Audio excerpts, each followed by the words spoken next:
जगह ही नहीं है आगे।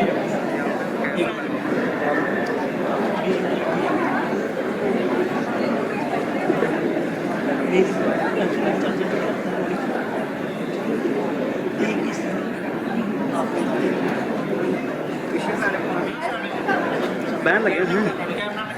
हाँ लगा 4 बंदे बैठे हैं। I request all of you to please settle down. We are about to start the program, and I also request all of you to kindly switch off your mobile phones or put them in silent. We have our honorable guests in the auditorium. Please rise to welcome them. I request Professor to the honorable guests to that end.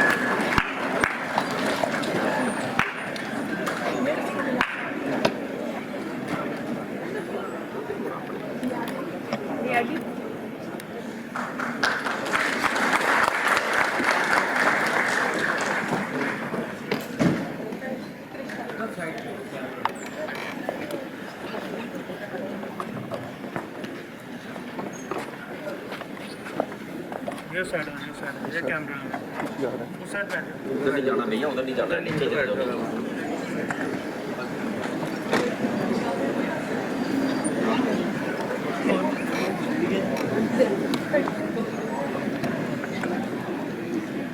Dignitaries on the dais, esteemed guests, faculty from participating colleges, media personnel, university officials, faculty, staff, students, ladies and gentlemen, a very good morning to all of you. Sher-e-Kashmir University of Agriculture Sciences and Technology of Jammu welcomes you all to the G20 University Connect. Let the light lead the way. To give a formal start to the proceedings, we request our honorable guests for the ceremonial signing of them.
Thank you, sir, ma'am. We are fortunate today to have with us Dr. Tilochan Mahapatra, Chairperson, Protection of Plant Varieties and Farmers' Rights Authority of Government of India, and former Secretary to Government of India, Department of Agriculture, Research and Education, and DG ICR, New Delhi. We welcome you, sir. I request Honorable Vice Chancellor Dr. Tripathi. I request Honorable Vice Chancellor Dr. Tripathi to welcome Professor Mahapatra by presenting a bouquet of flowers.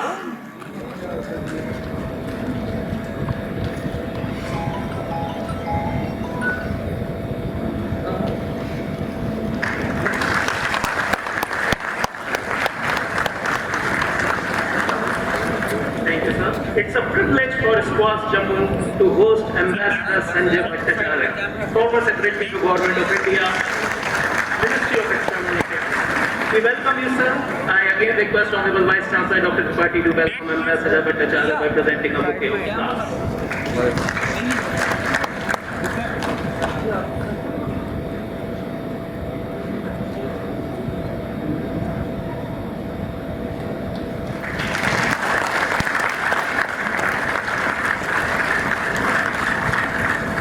Thank you, sir. We are glad to have with us Dr. R.C. Agarwal, Deputy Director General, ICR, New Delhi. We welcome you, sir. I once again request Honorable Vice Chancellor, sir, to welcome Dr. Agarwal presenting a bouquet of flowers.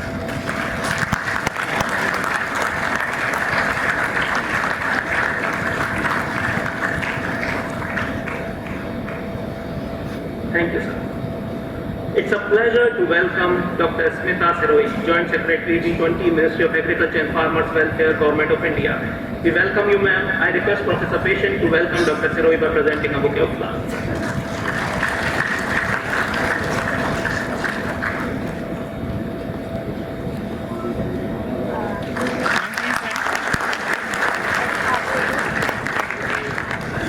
We are blessed to have Dr. B.N. Tripathi as the head of the SKUAST-Jammu family. We welcome you, Honorable Vice Chancellor, sir. I request Professor S.K. Gupta, Registrar SKUAST-Jammu, to welcome Honorable Vice Chancellor, sir, by presenting a bouquet of flowers.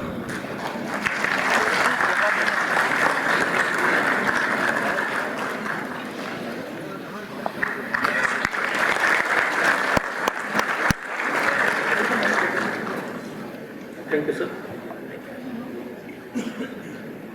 Ladies and gentlemen, this event is one among the array of events being organized throughout the country in the backdrop of Indian presidency of G20. Here is a short video to introduce the theme of G20 Indian presidency.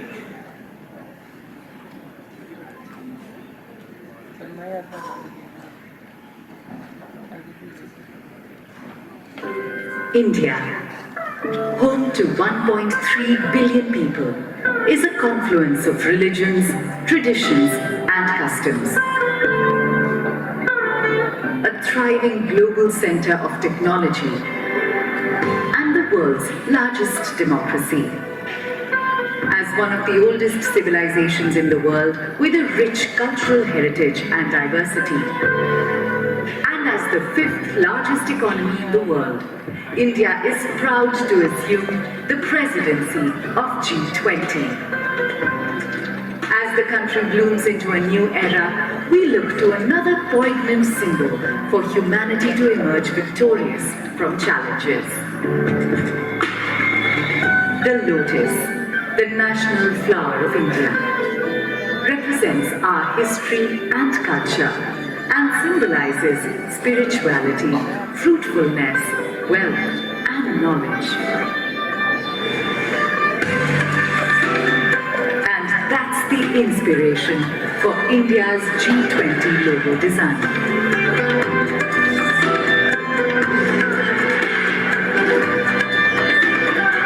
The design, rendered in saffron, white, green, and blue, is drawn from the national flag of India. The 7 petals in the logo signify the 7 seas and the coming together of 7 continents at G20 India 2023. Sitting above the lotus is a representation of the earth, reflecting India's pro-planet approach to life and seeing the world as one family. From this, we derive the theme for G20 India 2023, Vasudhaiva Kutumbakam, one earth, one family, one future. A theme that brings the G20's focus on shared global growth, while being in harmony with nature.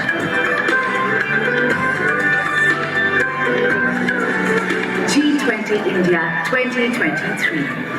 One earth, one family, one future.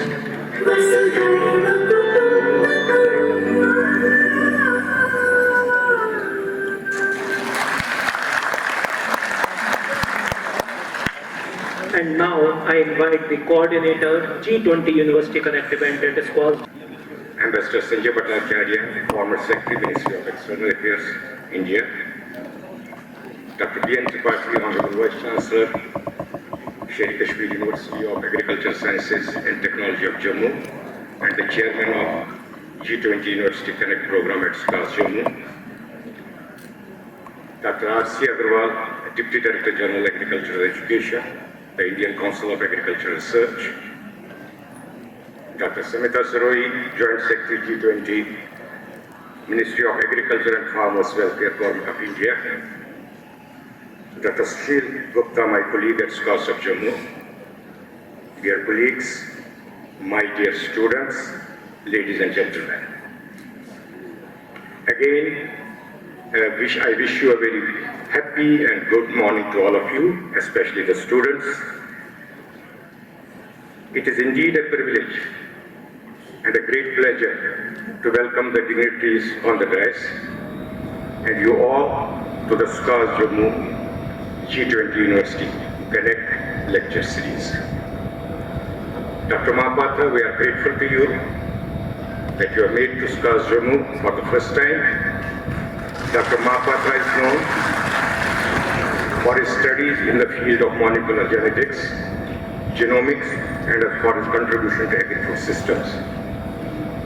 I had listened to Dr. Mahapatra at the one of the first Indian Science Congress, which was held at University of Jammu long back. After that, I will be again listening to you, sir. It is my great pleasure to welcome you to SKUAST-Jammu, sir. We have with us Ambassador Bhattacharya, who was Sherpa to BRICS during India's presidency, known for his Act East policy. I, from the core of my heart, welcome you, sir, to the SKUAST-Jammu, sir.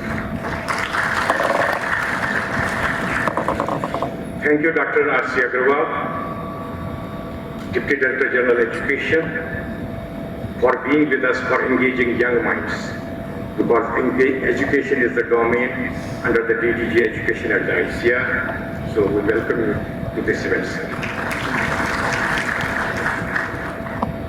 Our Honorable Vice Chancellor, Dr. B.N. Tripathi, and Dr. Samita Saroi are the persons for providing the opportunity to SKUAST-Jammu in hosting G20 University Connect program. And ours is the first agricultural university hosting G20 University Connect. Vice Chancellor's guidance and keen interest in organizing the event has been a source of inspiration for me and for the team who is organizing this at SKUAST-Jammu. I thank both Dr. B.N. Tripathi, Honorable Vice Chancellor, and Dr. Samita Saroi for valuable guidance and welcome you both to the G20 University Connect program. Thank you very much, sir. I also welcome Dr. Hima Tripathi, National Coordinator, NAHAP, Indian Council of Agriculture Research, to the G20 Lecture Series event. Welcome you, ma'am.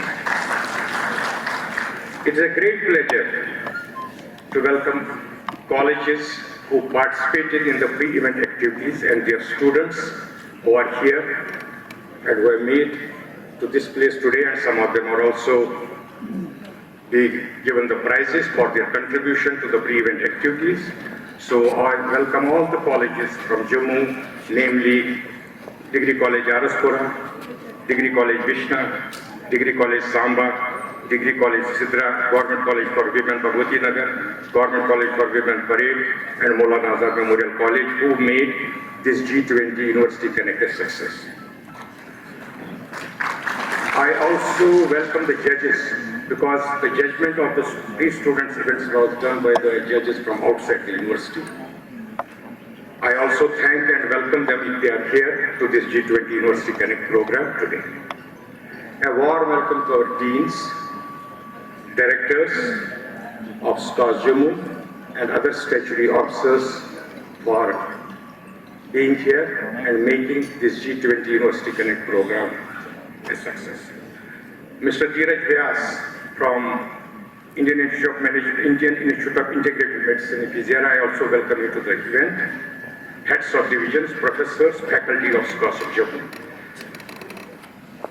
I am overwhelmed with the response we got from the students and their participation. From all the faculties of SKUAST-Jammu and the colleges which I mentioned earlier, it would not have been possible to have this humongous gathering in this conference hall, which has a capacity of 1,000 plus. The pre-event student activities such as poster making, essay writing, quiz competition, ideathon and Rangoli meeting was great encouragement for the team which is organizing this event at SKUAST-Jammu. I welcome all the students to G20 University Connect program. The students will benefit from our agenda of today's discussion covering India's presidency of G20, agriculture issues in G20, sustainable agriculture for resilient agri-food system in tune with the sustainable development goals of UN, especially the goal 2, keeping in with the climate change, and the special question answer session with Rohit Sharma from RS will be conducting over here. These are the important issues to discuss and deliberate. The students who excelled in the pre-event student activities will be awarded with the prizes and their contribution will be acknowledged.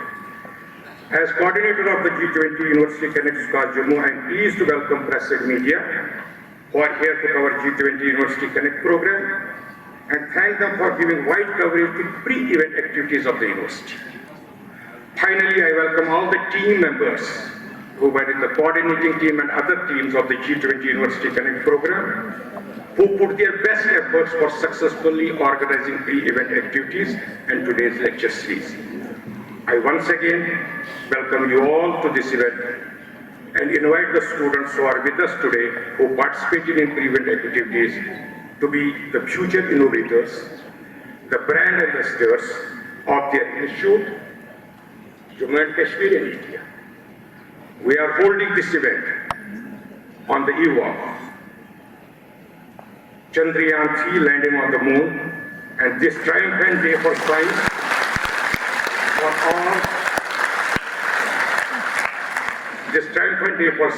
and for all Indians, and let us celebrate one earth, one family, one future.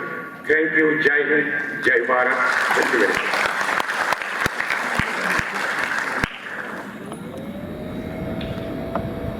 Thank you, sir.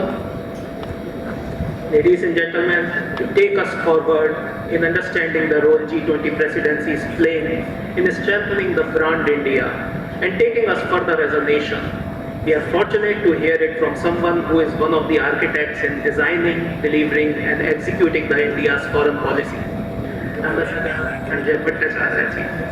Born and brought up in New Delhi and an alumni of Delhi School of Economics, Ambassador Bhattacharya was a member of the Indian Foreign Service, former Secretary in Ministry of External Affairs, former Ambassador to Switzerland, Turkey and Egypt, Sherpa to BRICS during India's presidency, young diplomat in Bangladesh, Japan, China and Hong Kong. Ambassador Bhattacharya is a specialist in boundary and security issues, economic diplomacy, diaspora and negotiations. He led policy making on ACT East and Indo-Pacific, Middle East, mobility and migration, diaspora affairs, and passport and consular services. He contributes articles on foreign affairs to journals and media. He is a writer, speaker, mentor, traveler, and foodie. I request Ambassador Bhattacharya to present a talk on G20 Indian presidency. Sir, please.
Namaskar.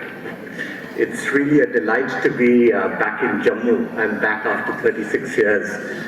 Dr. Tripathi, Dr. Mahapatra, members of the faculty, and dear students.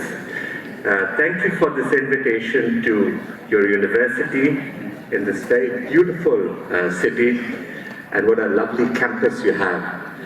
Today we shall talk about G20 and India's presidency, and what a proud moment it is for India, because it's happening at a time just before the summit is to take place, where several great achievements are to be enshrined, and I think in many ways it is a moment for India.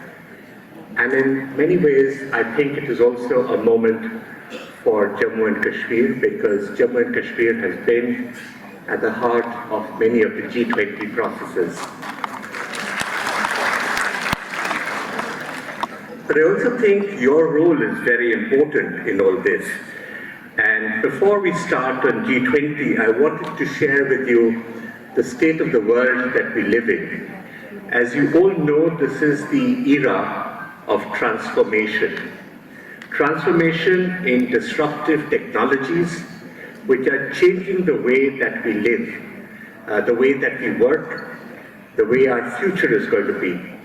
And I'm so happy that I'm in a university where you are making these changes that are at the core of this transformative era. We're also seeing that we are confronted with many challenges, such as climate change, and I'm so happy that the members of the faculty and the students are engaged in addressing those challenges, particularly in this place in the field of agriculture. We also have other challenges, such as terrorism, the change in society and aging. What we've seen in recent times is that there is also a shift in economics, where Asia is becoming more prominent, and India's place in the global economy and global polity is becoming more important. So it's a very exciting time for you, and what you do today is going to be extremely important for what happens tomorrow in the future. So please work very hard for it. I thought I'd divide the agenda into three parts. I'd first share with you what the story of G20 is, how this came about, and what our priorities are and how we are working towards those priorities. And finally, to just leave it with you as to what the role of the young people could be in this particular story. I know this is not a Department of International Relations, but we'll talk about many of those issues today, and I hope you find it interesting. So the story of the G20 really began out of economic crisis. As you know, in the latter part of the 20th century, we found that the G7 or G8 was unable to take care of the economic crises that were taking place. And essentially what had happened was that the economic weight, the sectors of production and technology, were shifting from around the Atlantic towards Asia, which is of course a good thing for us. And in 1999, the finance ministers of the G8 included the finance ministers and the central bank governors, for us, the governor of the Reserve Bank, into a forum which was the initial part of the G20 story. Because the idea of G20 at that point of time was how we can have financial stability in the global economy. Because the countries that were developed, they were not so focused on growth like we are, but they were more concerned about stability. And they felt that they needed to involve countries like India and many others into the discussions. In 2008, when the G8 summit was taking place in Tokyo, and I happened to be posted in Japan those days, I recall a meeting that President Bush had with Prime Minister Manmohan Singh. And at that meeting he said, Prime Minister, I think we want to take the G20 to a summit level so that we can benefit from the advice and participation of countries like India, China, Mexico, and many others, so that they can become part of the global decision-making, particularly on economic issues. And so the first summit of the G20 was actually held, the commemorative summit was held in 2008 in Washington, followed by the first formal summit in London in 2009. And since then, in the first couple of years, it was held twice a year, and after that, it was held every year. And of course, the big story is that India is the host for this year's G20 summit and the G20 process. Now, the G20 is actually a very significant member of the global community because it has roughly about 2/3 of the world population. Also, more importantly, it controls about over three quarters of the world trade, about 80% of the trade in services, and 85% of the global GDP. So the initial days, the G20 really focused on financial stability, as I said, but when the new members, that is countries like India, China, and others, got into it, they brought to it the concerns that we have, part of the global south. What is it that it means for growth and development? What does it mean in terms of financial flows, technology flows? And so G20 became a much broader discussion point. The G20 is guided primarily by two pillars.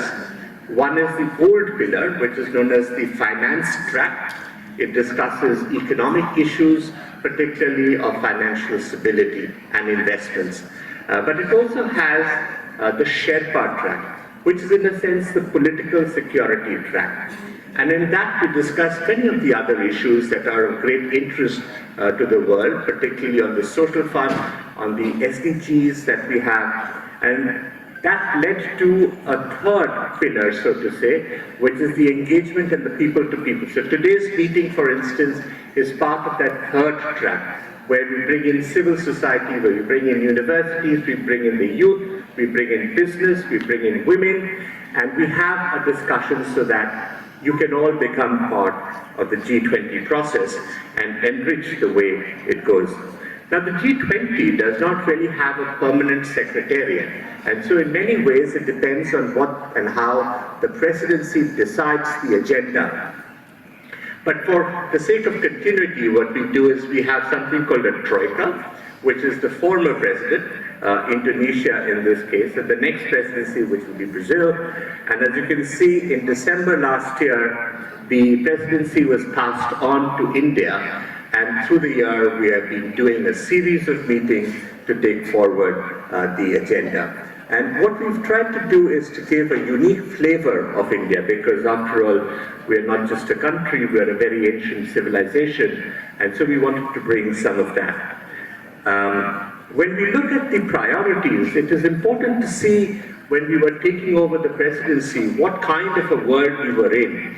Now, as you remember, we've been going through this period of crisis. You know, there was COVID, which had disrupted not only social and health life, but also economic activities.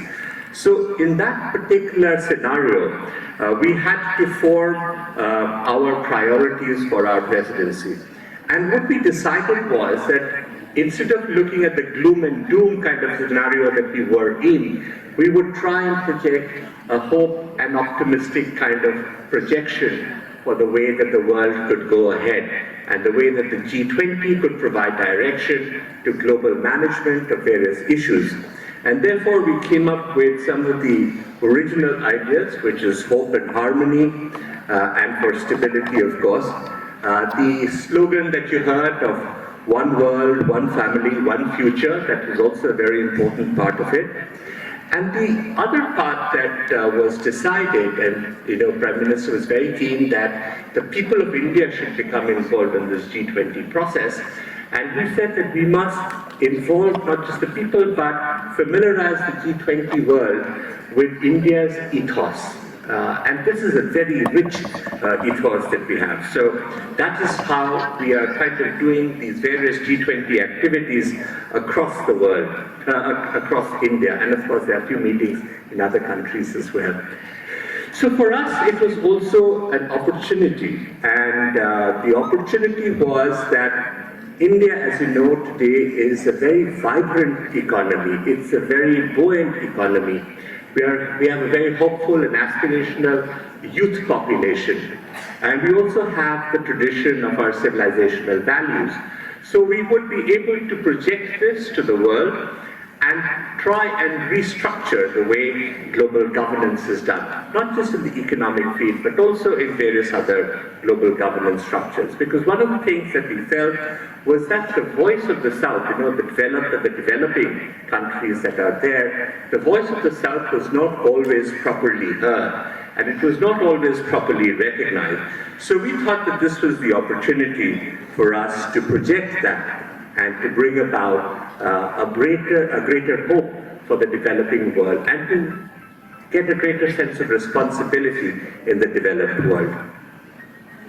There were several priorities, but I'll focus on the 7 key priorities that India had outlined at the start of the G20 process of our presidency. And these are all very critical, and I think you will find echoes and relevance from the work that you all do in the very specialized areas that you work on, because these are intrinsic to the way the future of the world will be shaped. The first was about energy transition, and this was how we can lead towards a more green world.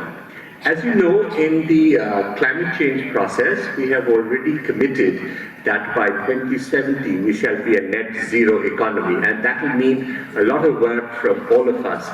And as part of this, we've set a 2030 target, which is that we would like to have 50% renewables, and in the manufacturing sector, we would have about 45% carbon intensity. Now, these are very ambitious targets. And in order to do that, there are a couple of initiatives that we've been supporting very actively. One is the International Solar Alliance. The Solar Alliance is an international institution which is headquartered in India, and it has over 100 members now, and it provides technology and financing to countries that are willing to promote renewable energy through the solar way. And ISA, the International Solar Alliance, has become a partner in the G20 process as well for our presidency. The second big initiative on which there have been very favorable outcomes is actually the Green Hydrogen Project. And in this in particular, when the last G8 meeting was held in Hiroshima, and as you know, Prime Minister was attending that as a special invitee, we were able to bring about the Green Hydrogen Task Force. So that is a huge achievement for us. A number of universities and institutions in the country are already working on this, and we have a very ambitious green hydrogen project that is ongoing.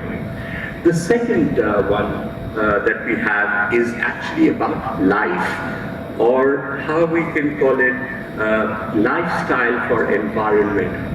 The process by which economic and technological development had taken place over the last couple of centuries had in a sense taken us away from our link with nature and the link with society, and it was in some ways perhaps a very rapacious kind of a system.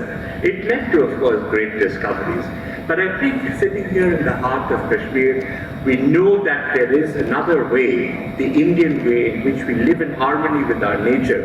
And therefore, this is one of the things that was promoted. We actually launched a life initiative, and the UN Secretary General, who was visiting India for this purpose in January of this year, launched it with Prime Minister. It was done in Kevadia in Gujarat. And this is something that is a new idea in G20, and we're very proud of it because it has found an echo and resonance in many parts of the world of going back, at the same time going ahead. So going back in terms of the lifestyle of harmony of respect for nature, of recognizing our traditional values, recognizing some of our traditional methods, including in agriculture. So for instance, millets this is the year of the millet. I was very happy to see one of the Rangoli outside had millets over there, which is a very, very strong recognition of this particular development. The third priority that we had focused on was called bridging the divide. There is divide in society in terms of inequality of economic status and of opportunity. There is a digital divide that has come about. And the way we found, particularly in the experience in India, is that we need to bridge this divide so that there is equal access and opportunity. And the way that we wanted to do it was through the promotion of a digital infrastructure. And India has been really remarkable in the way that the digital infrastructure has progressed. So what the digital infrastructure does is to create digital public goods. A public good is something that is available to all, so you must have access to that. What also is necessary is that it should be able to provide you an identity, and then there should be ease of a transaction. So for instance, the identity came through Aadhaar in a certain sense. The access came through instruments like the UPI, and that is also a very, very efficient manner in which, and we had various ways in which this can now be utilized, whether Digi Yatra, where you can have a seamless movement through the airport, or you have the transactions that you do through your apps on the phone. Recently, when the G20 digital meeting was held in Bangalore just a couple of days ago, the German Minister for Digital Economy was amazed that, a local vegetable seller in Bangalore from whom he was buying some beans was able to access this financial transaction through the UPI on an app. So this is a remarkable example of digital public good that we have been able to develop and promote, and it's now getting popularity across the world. And many of our public goods, of our digital public goods, are now finding replication. What we've also done is to make these, free-use platforms. So it's not that we wish to have any IPR on this. We are very happy to share this because at the end of the day, it is important to have this sharing idea, and that's what digital public goods do. The fourth big priority that we had was on food security. When the war happened in Ukraine, this became very evident to the Western world. We, of course, in India have faced famines in the past, and we also had food shortages in the 1960s, 50s and 60s. And thanks to the remarkable contribution of our agricultural scientists and farmers, we've been able to overcome that situation of net deficit, and we are now a net surplus in the agricultural sector. And so our example in this is very good. But when the war broke out in Ukraine, there was a certain sense of food insecurity in many parts of the poorer world, in Africa and some of the other countries. And we worked very closely at that point of time to see that food security becomes a prominent issue, because unless you can provide that basic minimum to the people who need it the most, it is extremely difficult. Of course, some of you might also remember that during the pandemic, the COVID pandemic, we in India had started a system of food distribution to our population, and a very large portion of our population. So we had seen success in providing food security and access to food through basic materials to the people. So what we did was that we launched a food security, a global food summit that was held over here, in which we highlighted this important aspect of making sure that the not only that the food reaches the final consumer, but also the entire chain through which food is produced, and you are all central to this. The farmer gets the right inputs, the right remuneration, and that the network remains smooth and unhindered. And so this has become one of the major issues, and I think in many ways the kind of work that you do in this place is very central to providing that food security in terms of the options for the future. So congratulations for that. The sixth priority that we had established was on digital, financial governance.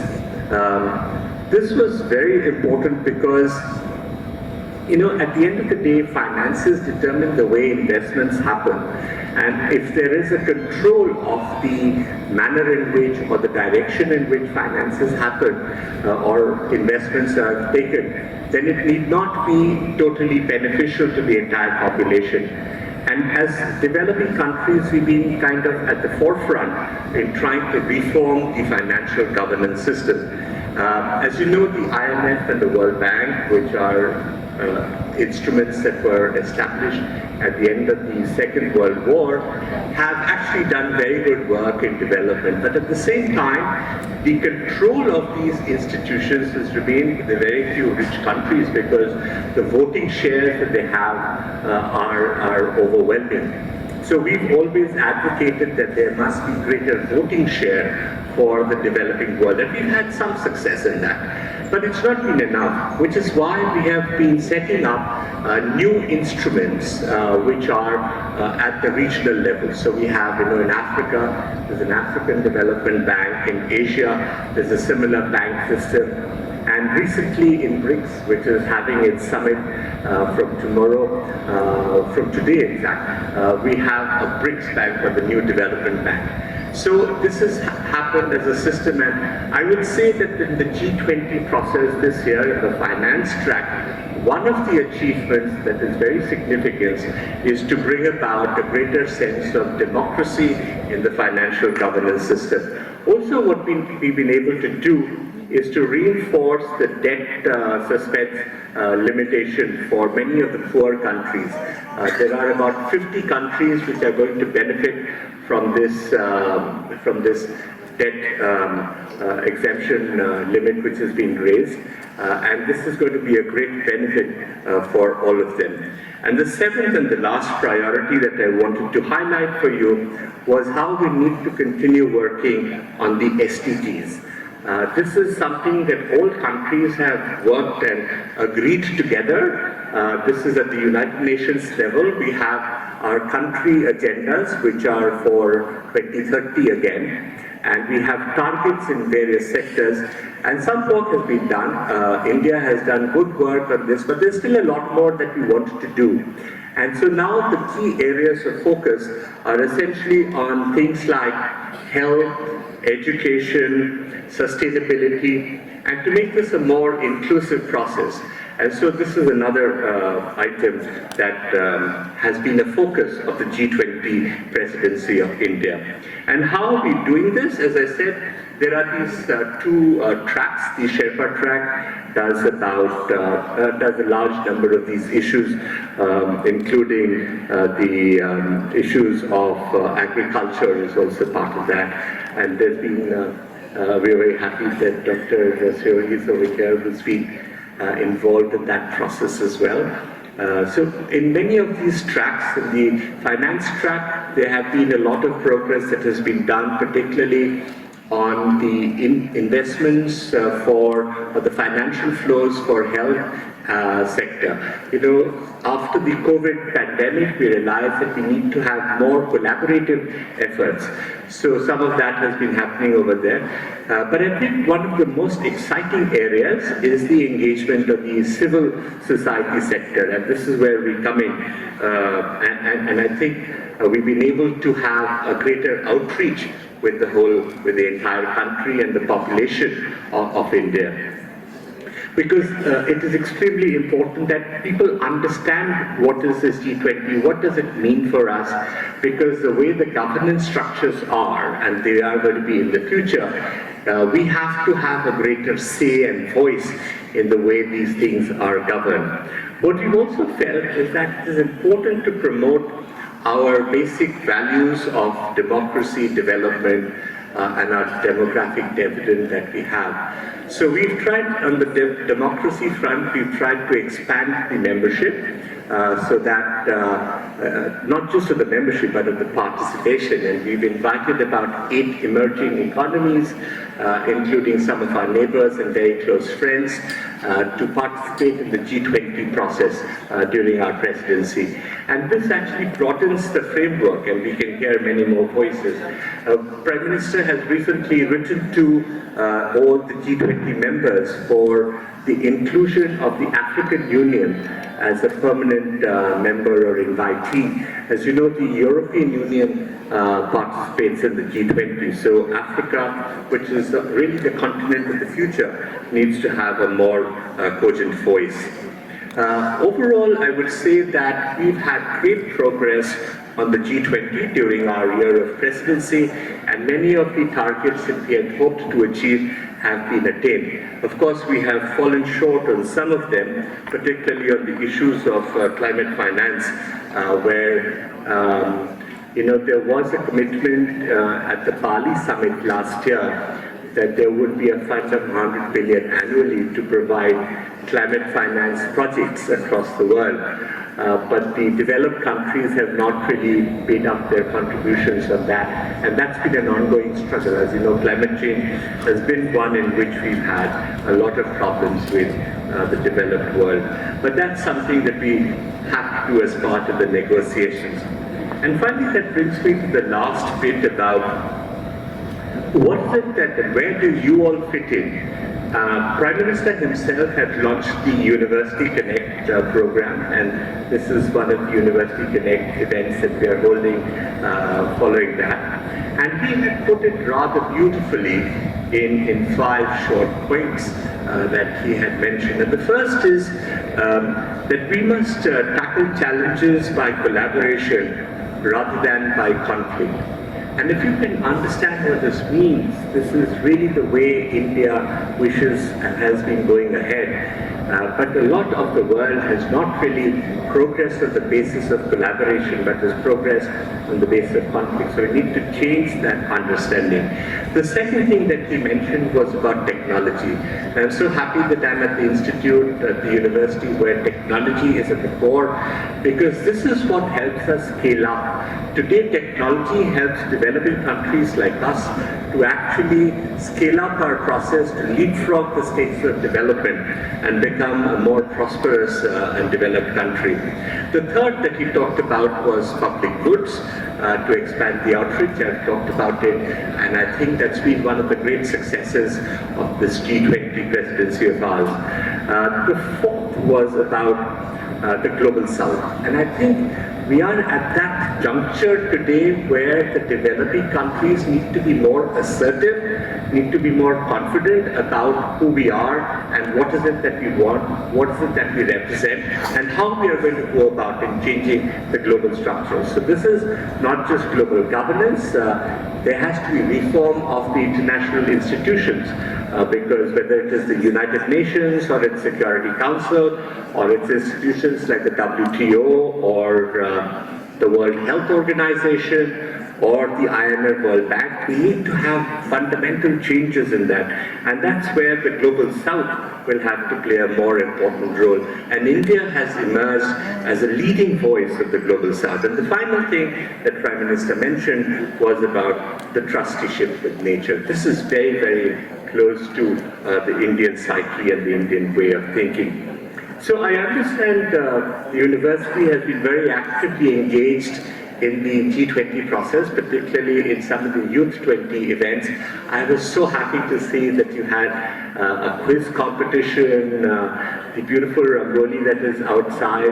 And so, what does it all mean to you? I think it is important for us to know that the India of today is a very different India, and we are, after 75 and more years of independence, a much more confident nation. And a confident nation that not only has greater capacity to do things for our people and for the rest of the world. And we've always believed in the rest of the world, that understanding of Vasudhaiva Kutumbakam. But we are also more able to do it. So not just the ability, not just the capacity, but the ability and the willingness to do it. So you represent the youth of India. You represent that confident India that needs to change the world, because we have had a beautiful civilization, which our history and civilization has been extremely harmonious, has been extremely peaceful and stable. At the same time, it has also had great advances over time, and we need to keep up that momentum, because it's not enough just to rest on the past, but to make the future. And so I think what we would really like and hope is that you become the ambassadors of the future, because in many ways the future depends on how you shape it. In our generation, we've had many great progresses, but there's also, in a sense, some of the challenges that are left behind. So I wish you all the best. It's been a great pleasure for me to be here, and all the best.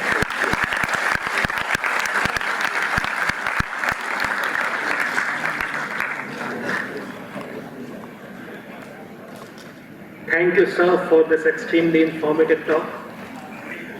I now invite Dr. Smita Siroi, Joint Secretary, G20, Ministry of Agriculture and Farmers Welfare, Government of India, for her remarks on agricultural issues in G20. Born in Bareilly, UP, and an alumni of Delhi University and Jawaharlal Nehru University, she has been advisor, agriculture and marine products to Embassy of India to Belgium, Luxembourg, and the European Union. Dr. Siroi was Principal Scientist and Head of the Division at NDRA, Karnal and National Institute of Agricultural Economics and Policy Research, New Delhi. She is an expert in the areas of agriculture policy, climate change, and international trade. Over to you, ma'am. Thank you very much. Honorable dignitaries of the dais, distinguished faculty members of SKUAST-Jammu and other colleges from Jammu, my dear students, ladies and gentlemen. Ambassador Bhattacharya has very eloquently appraised you about the genesis of G20, the Indian priorities, and the role of youth. As the track lead of Agriculture Working Group, which is one of the tracks under the Sherpa track, which we had just seen in the slides, let me briefly tell you about the genesis of this group and what are the kind of priorities which we took forward and what were the outcomes of the Agriculture Ministers' meeting. Since I was leading this track, so we have a lot of insights into how these things were taking place. Agriculture Working Group came much later in 2011 in the French presidency, when actually the world was really under very high price volatility and very high prices. That was the time in 2008, 2009 was the year of financial crisis. The world was not already over with the financial crisis. We also had after effects of that. And then in 2010, there was a severe drought, because of which Russia withdrew its exports of, I would say Russia banned its exports of wheat.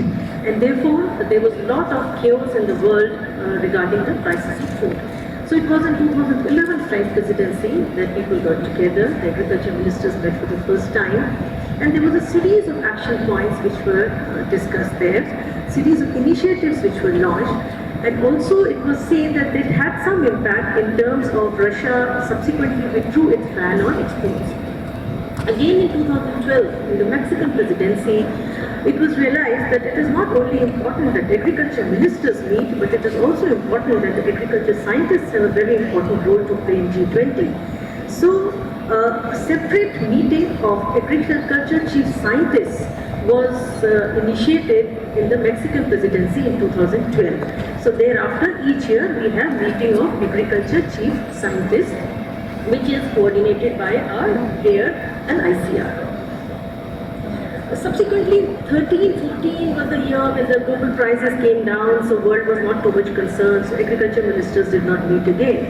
But again, 15 onwards, from the Turkish presidency till the Indian presidency in 2023, Agriculture Working Group and Agriculture Ministers meeting has been a very important part of the Sherpa track. with this kind of a brief background, what kind of priorities India has been taking forward, and what was the motive of taking that forward? We have just heard Ambassador Bhattacharya saying that food security and nutrition was one of the priority areas of India.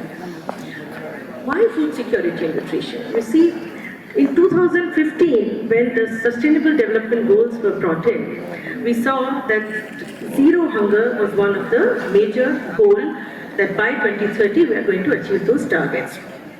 So world was making pretty good progress in reducing the malnutrition and hunger in the world, but in 2018 the trend started deteriorating. And in 2019, we all know when COVID came, things really worsened. And hence, there was a big upturn in terms of number of people who were food insecure. And unfortunately, with COVID, climate and conflict, with these 3 C's, in 2030, we have just 7 more years to go to achieve the Sustainable Development Goals. But unfortunately, the situation will be almost similar as it was in 2015. So it's very unlikely that we are able to achieve those targets. Keeping that in mind, food security and nutrition was of course the overarching target, the overarching priority of the Agriculture Working Group. And since to attain food security and nutrition, what you require is short-term, medium-term and long-term responses. Therefore, what we did was, we talked about 3 particular aspects within food security and nutrition. One was sustainable agriculture with climate smart approach. Second one was inclusive agriculture, inclusive agri-value chains. This was the second theme. And the third one we talked about was digital transformation of agriculture. So these were the priority areas with which our presidency was moving forward. What happened during the meetings, how the meetings transform? I would just like to tell you that how it happens. We have the deputies meeting which go on over a period of time, and a document which comes out as a communique of the agriculture ministers is negotiated. And then we have a separate track which is for the agriculture chief scientists. And I'm very happy to tell you that this year, despite of all the kind of difficulties which we had in terms of the geopolitical situation, there was a historical consensus which was reached after the deliberations on the above issues, and there is a declaration which talks about G20 Deccan high-level principles on food security and nutrition. And these principles have been unanimously agreed by all the countries, all the G20 countries. What are these principles? This is one of the major outcomes. These principles, there are 7 principles which are there, and these principles are providing a very clear roadmap to the global policy makers. You see, unlike the Paris Agreement, unlike the climate change negotiations, where the targets which you take are mandatory, here in G20, whatever is being agreed upon, whatever commitments we make at the global platform, these are not binding commitments, but they do have a kind of a moral obligation. In the sense that if you have made certain commitments there, then the world is looking at you to fulfill those commitments over a period of time, although of course nobody can legally challenge you if you do not do so. So what these 7 principles do, I will just tell you what are these principles briefly. They are providing a roadmap for the global policy makers, and they are elucidating the steps which are necessary to holistically confront the contemporary challenges which we have. And what are those challenges? The challenges are, of course, that we must have safe food, adequate food, nutritious food for all, and that too, agriculture should move on the path of sustainability. So sustainable transformation is the key to providing this kind of a transformation. Now in this Deccan high-level principles, as I said, there were 7 principles. We have talked about how humanitarian assistance needs to be facilitated to the countries. There are a lot of population, there are areas who are in vulnerable situations. So what kind of humanitarian assistance can be had, especially in case of conflict now, which is not only Russia-Ukraine conflict, but also in several other parts. We have seen Sudan, we have seen Syria. These hampers the food security situation of these vulnerable countries. So how India or how other countries, G20 countries, can take lead in this? And then one another aspect is the food safety net programs. And India is a leader, runs the world's largest food safety net programs in the world. We have the Portion scheme, where we have the life cycle approach, right from the pregnant and lactating mothers till the school meal programs. This is how we are providing nutrition to millions and millions of our people, especially women and children. So that is a model. Providing the food grains through the public distribution system, that is another model. So these are the models where India has a lot of experience, and the countries, especially the African countries, the Asian countries, the Latin American countries, they look towards India to learn from the way these programs are being executed and they are being learned. Then we have, of course, nothing can be done without the collaborative actions for the climate resilient and sustainable agriculture food systems. And this was your theme which you have been deliberating upon. Here, within this sustainable food systems, we have talked about things like biofortification of crop varieties. I see our Honorable Dr. Mahatra is there. He is an authority in talking about sustainable agriculture, so I'm not going to take away time for talking about this. So biofortification of crops was one of the areas which has been really emphasized upon, and this is the need for the global south. There are several African countries, along with the CG centers, they are releasing several varieties of biofortified crops. Another area which we brought about, which was a commitment which we have made in the Agriculture Ministers meeting, is on millets. On millets, as you have seen that agriculture, this is the International Year of Millets, and to build upon the momentum, there has been a lot of change which has taken place in past 1 year. Although in 2018, we had announced National Year of Millets. But the kind of momentum which it has gained now, that is extremely, really tremendous. And even in, you can see even in airlines and in trains and everywhere, millets-based food is being now served. So catching up on that momentum, building upon that momentum, what we have also come up as one of the major initiatives of G20 is a Millet and Other Ancient Grains International Research Initiative, which is acronymed as Maharishi, where India is going to take lead, and one of our premier ICR institutions, that is Indian Institute of Millet Research, is going to host that secretariat. So this will be an opportunity for networking of the scientists who are working in millets research and also other ancient grains. When I say other ancient grains, we could probably cover barley, we could cover teff, we could cover quinoa, although quinoa is not really one of the ancient grains, but there were certain countries who expressed interest in quinoa, so these kind of crops. So this is also one of the other very important initiative which has been a part of the G20 India's presidency. Then coming to strengthening the resilience and inclusivity of agriculture and food value chains. You see, this is a topic which is very close to the developing countries, because we need to connect a smallholder, marginal farmers, women and youth into the agri-value chains. So this was taken up as one of the priority areas. Within this, we also spoke about reducing food loss and waste. You may be aware that 17% of the world food production is actually wasted, and 11%, and I'm not talking about post-harvest losses, 14% is post-harvest losses and 17% of food is wasted. So this is another area which aligns very, very closely with the LIFE mission, which has been mentioned about, which has been launched by our Honorable Prime Minister, talking about a lifestyle for environment. So food loss and waste, how can we reduce this food loss and waste, because this has tremendous implications for feeding rest of the population and also implications for climate change. Another area, one of the principles, and again in the fifth principle in the Deccan High Level Principles, was One Health approach. We have veterinarians here who may be more aware of this One Health approach, that is integrated animal health, plant health and human health. All these three things go hand in hand. So we have to come up with kind of strategies which reduces the antimicrobial resistance, where we can work, and especially after the outbreak of COVID pandemic, we realize that One Health even all the more.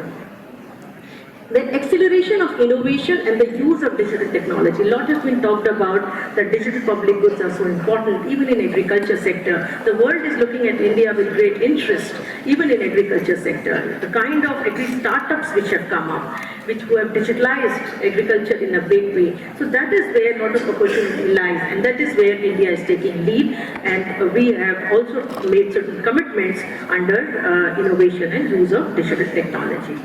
And then, of course, nothing can be done without finance. So scaling up of responsible public as well as private investment in agriculture, that was another commitments which we have made in the agriculture ministers meeting.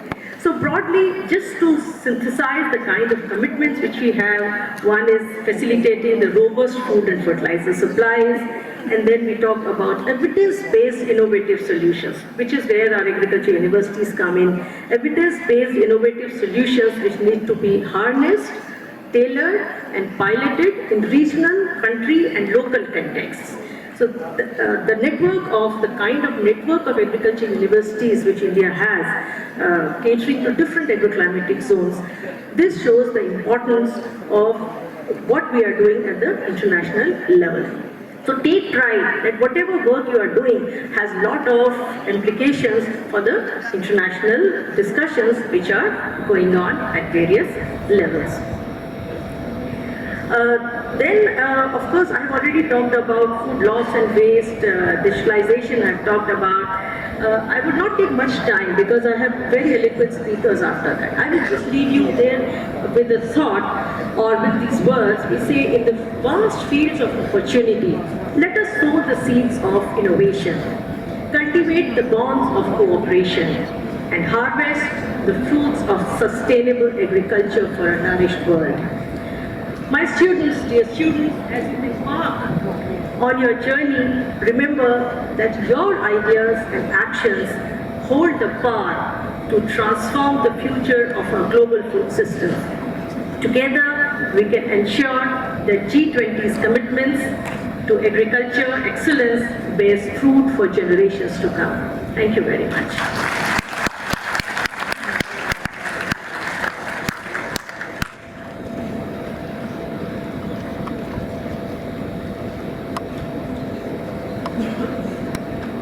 Thank you, ma'am.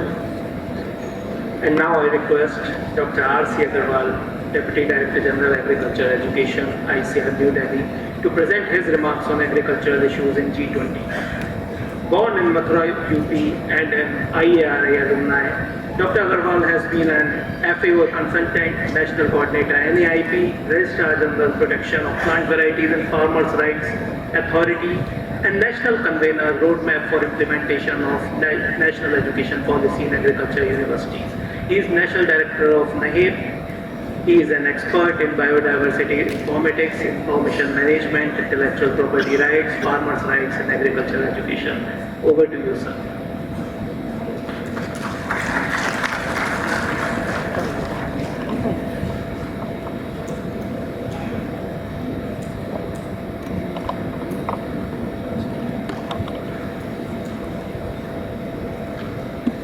Honorable Dais, Dr. Mahapatra, Dr. Bhattacharya, Dr. Tripathi, Dr. Gupta, Dr. Smita Shoi, Dr. Rajendra.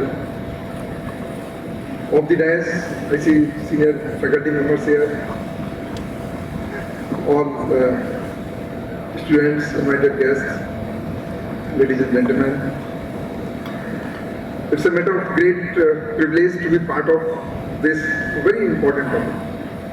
That how to engage the young minds. Because the role of the universities is to engage the young minds.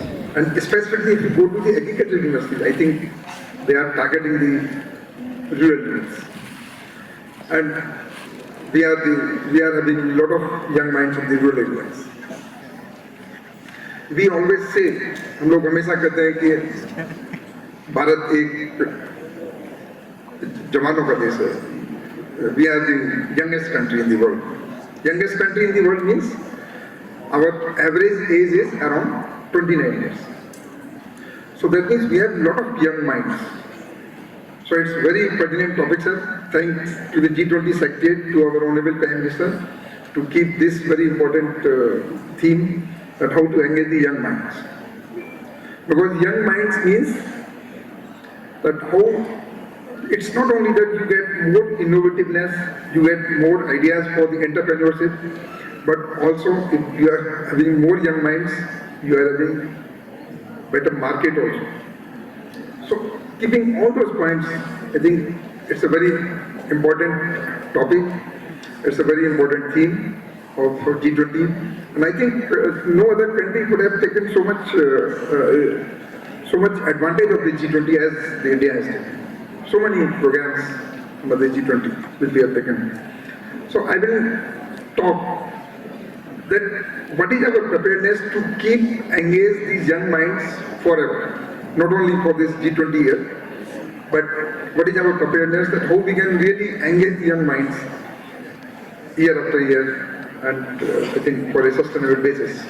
As it has been told by Dr. Bhattacharya, Dr. Smita, what are the challenges? I am not going to repeat those challenges, 7 challenges or the 7 main areas, sustainable development goals, other things. But I think without agriculture, you cannot achieve these sustainable development goals. Out of 17 sustainable development goals, 12 are directly connected with the agriculture. And for attaining these sustainable development goals, until unless you have these young minds, until unless you are having the preparedness to connect, to make aware those young minds, I don't think that you can ever get success for achieving this SDGs goals, or to achieve any other challenge. So for this, I just want to tell that our not only these 76 agriculture universities spread across the country, but now even the private universities, we have around 400 private colleges also. They are also coming on a single platform to engage the rural youths. We have a very important program, and that is called Rural Area Work Experience. And we are developing an app now, and very soon it's going to be released, to keep track of every student, how many young minds he has really connected, what are the important feedback they have received from the farmers and the young minds, and what kind of topic they are going to educate to those rural youths who somehow could not have this higher education. And the important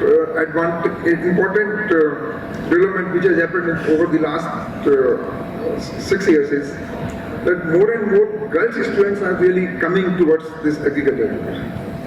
Around 7 years back, this number was around 23% girls students, but today we have around 49% girls students in our agriculture.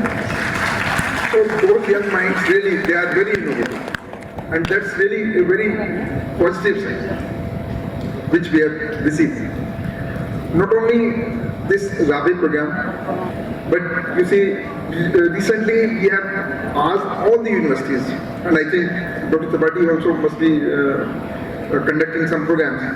We have provided the sufficient funds to all universities that please connect to all school principals, connect all the students of the 12th class, 10th class, ask them to come to your university, show them the field, and just explain that what is the agriculture. When Dr. Mahapatra was our secretary on his initiation, we had a meeting in Delhi of all Delhi-based school principals. And those principals, all top Delhi principals, they were really surprised to see that agriculture means much more than what they think.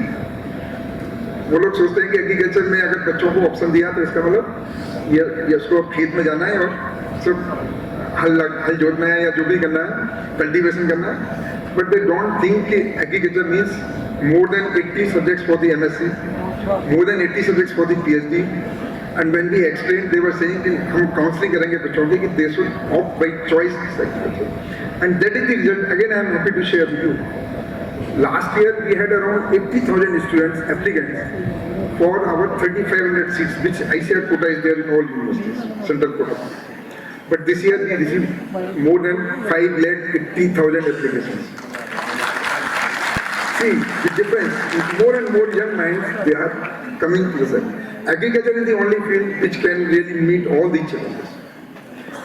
जो बताया madam ने बताया, भट्टाचार्य जी ने बताया, आपका malnutrition, climate smart agriculture, आपका food security, all these sustainable everything. So until unless we provide the best platform, और उस best platform को provide करने के लिए we have done really a massive digital revolution. You can visit this university also. You must be finding a lot of change. I think some of the students sitting here, they must be the beneficiary of our international exposure. Our faculty also must be beneficiary of that. Till date, we have sent around 1,500 students across 80 countries. Can you imagine any other system out of outside agriculture where at the expenditure of the government, people, students are being sent or the faculty is being sent. So we are really training our young minds to get them prepared for the future. And I personally believe that they are the future leaders. When we are entering into this Amrit Kal, when 2047 will come, will not be there. They are the leaders who will really give the shape to this India, who will make this country as a vibrant country. So it's a right investment. When somebody asks me why so much funds are being provided for this, we told it's a hidden cost. You will see the results only after 10 years, after 8 years, not immediately. That today I am sending somebody and tomorrow you ask what is the impact of going abroad. You cannot. So that is really how we are engaging the young minds, how we are really preparing those young minds for all those things. All the latest topics, again for the young minds, we are trying to incorporate, whether it's artificial intelligence, the all latest research. And a very interesting figure I was told by somebody, entomologist. You know this black fly? Black fly or this black soldier. BSF is called, not border security force, but black soldier fly. एक project दिया हम लोगों ने NHEB में, और उस project में बड़ी स्मॉल अमाउंट भी gave, just I think 1 crore only. Just we wanted to see the effect, and they were saying that alone that black soldier fly can help in attaining 12 of the sustainable development goals. Black fly आपका food based को convert करती है protein में, कोई भी food based है, और cleanliness, hygiene, आपका natural farming, many things it will just really. तो इस तरह के इनोवेशंस, इस तरह की चीजें आप देखेंगे, it's plenty which is there in this. Not only this, I also want to tell you the preparedness of ICR. We have,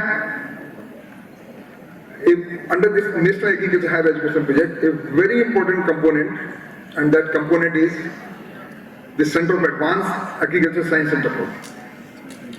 And whatever topics you have told, for all those centers, we have now the Center of Excellence in our universities. Why we have chosen universities? Because universities will train the young. You see, we have a Center for Market Intelligence. I think in G20 you talk for the market access. Okay. But we have the Market Information System. But we have a Center of Excellence which has been highly appreciated at Anand Agriculture University, and that is Market Intelligence System. A lot of students, they have been sent so many countries to get training, they are doing PhD, so that we are really prepared for what is this market intelligence. We have on IoT based solutions, climate smart agriculture, secondary agriculture, you think of whatever topics you have told, we have a center under this mind. Why? Again, to engage these young minds, to do the research, MSc research, PhD research, even the UG programs under all those latest topics. And all these universities, they are interlinked. So if market intelligence, if a student sitting in Jammu wants to do, he can go to Amma. They cannot say that they will not take up the project sitting in it. So this complete ecosystem is really helping our students. Under IDP, if you see, you can see under this university, the kind of smart classrooms, again to connect all universities.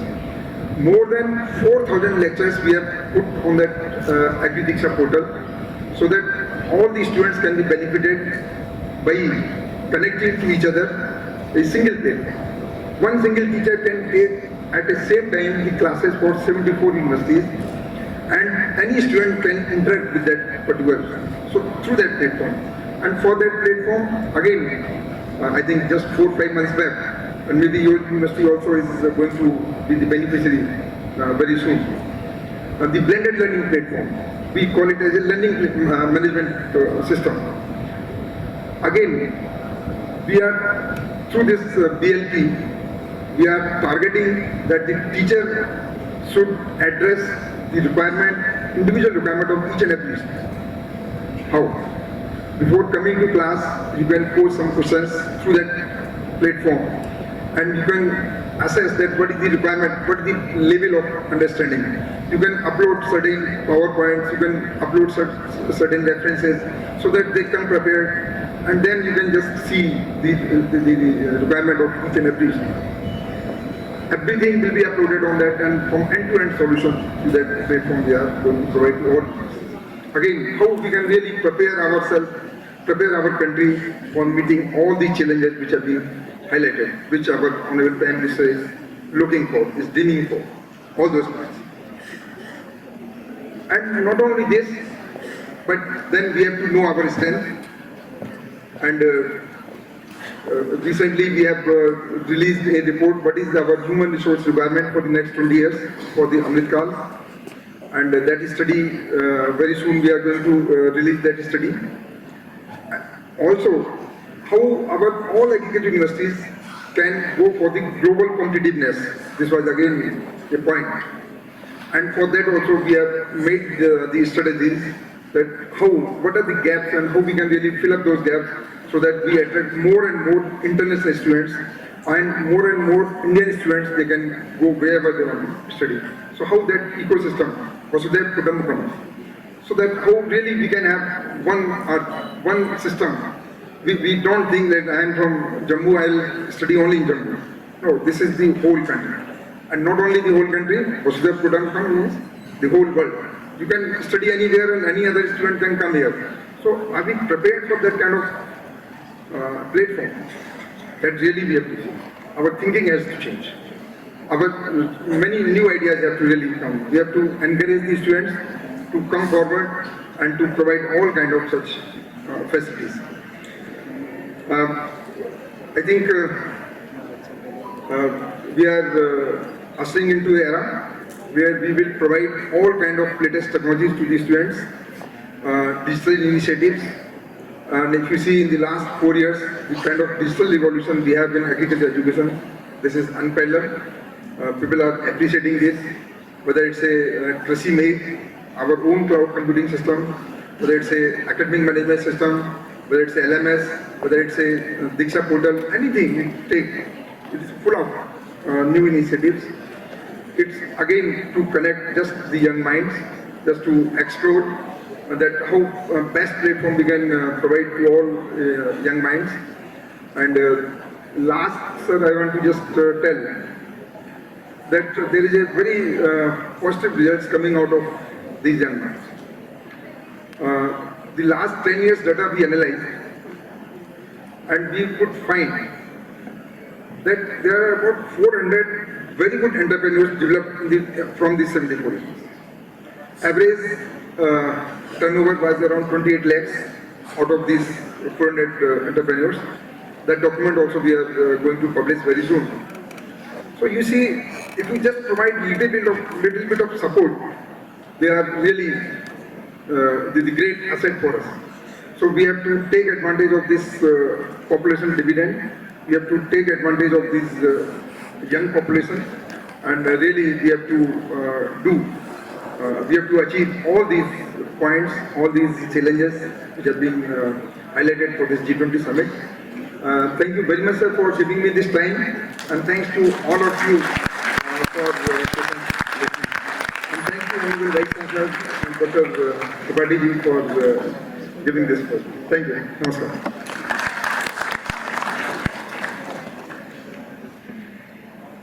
Thank you so much, sir. Ladies and gentlemen, as evident from the event byline, the objective of University Connect event is to engage and involve young minds. To achieve this objective, we will now have a brief question and answer session. I invite Dr. Rohit Saini, a representative from RIS, that is Research and Information System for Developing Countries, to coordinate this session. Dr. Saini.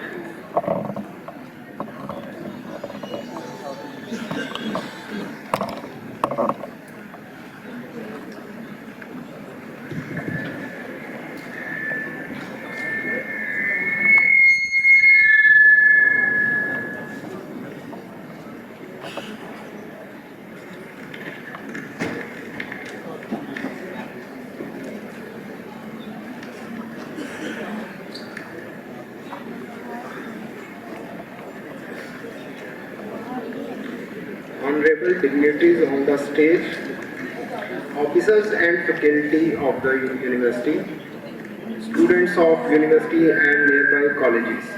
I convey my regards on behalf of RIS.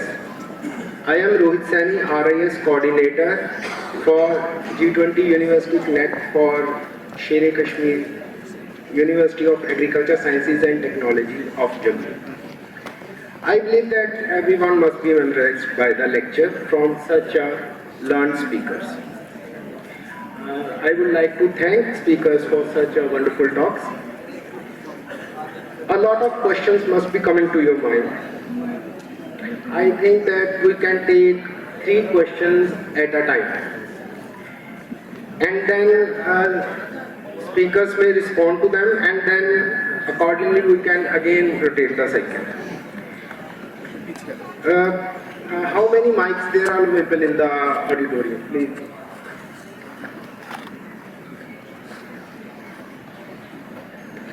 There are 2 mics, so please raise your hand, whoever want to put the question. We have 15 minutes.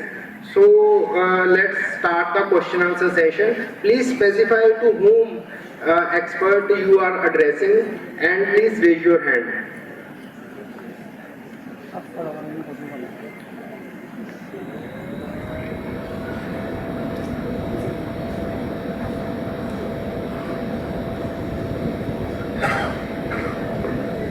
Please feel free, because you can see that there was an overall G20 session by Ambassador Bhattacharya. He is very learned man on international diplomacy.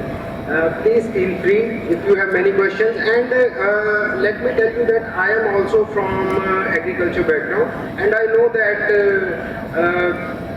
students in agriculture, they have a lot of questions in their mind related to agriculture.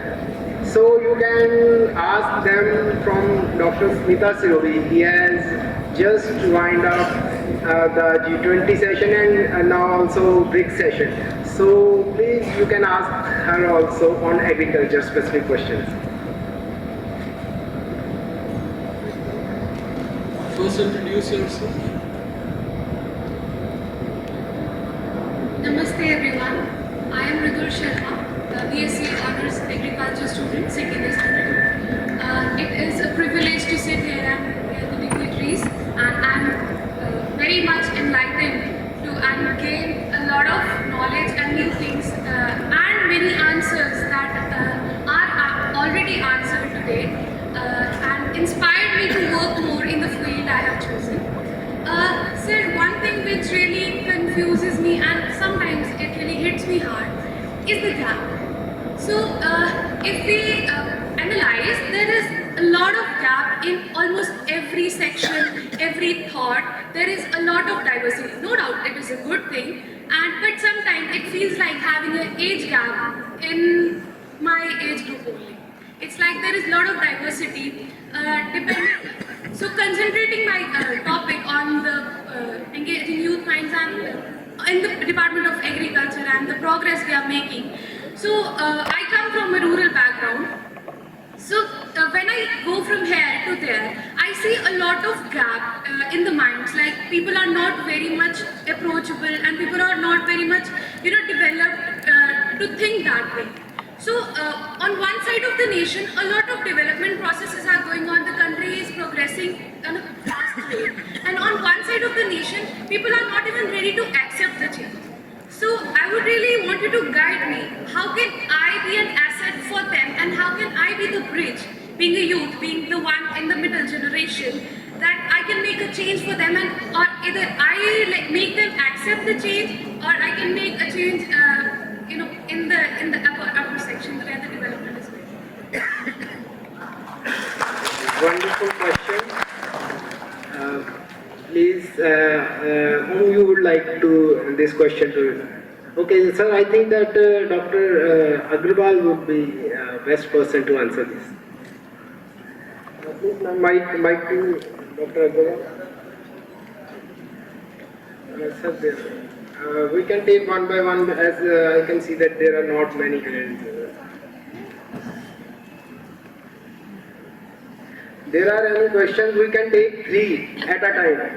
If there is none, then Dr. Agrawal can respond.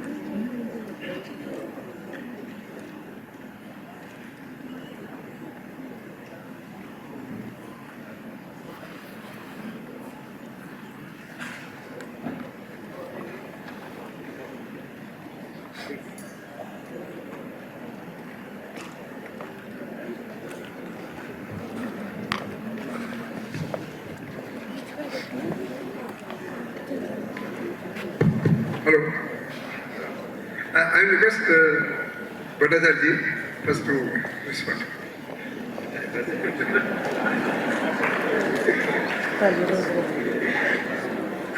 think that is a very interesting observation about the diversity and how we live with it. One of the most beautiful things about India is this unity and diversity is something that, when we were growing up, we used to talk about it.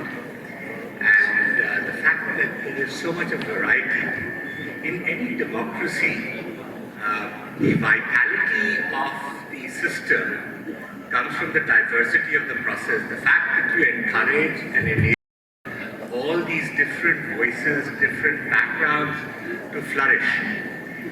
So I think it doesn't matter where one comes from. I can say, for instance, the global system, which we've been kind of practitioners of for the last several decades, has been enriched greatly by the process of diversity.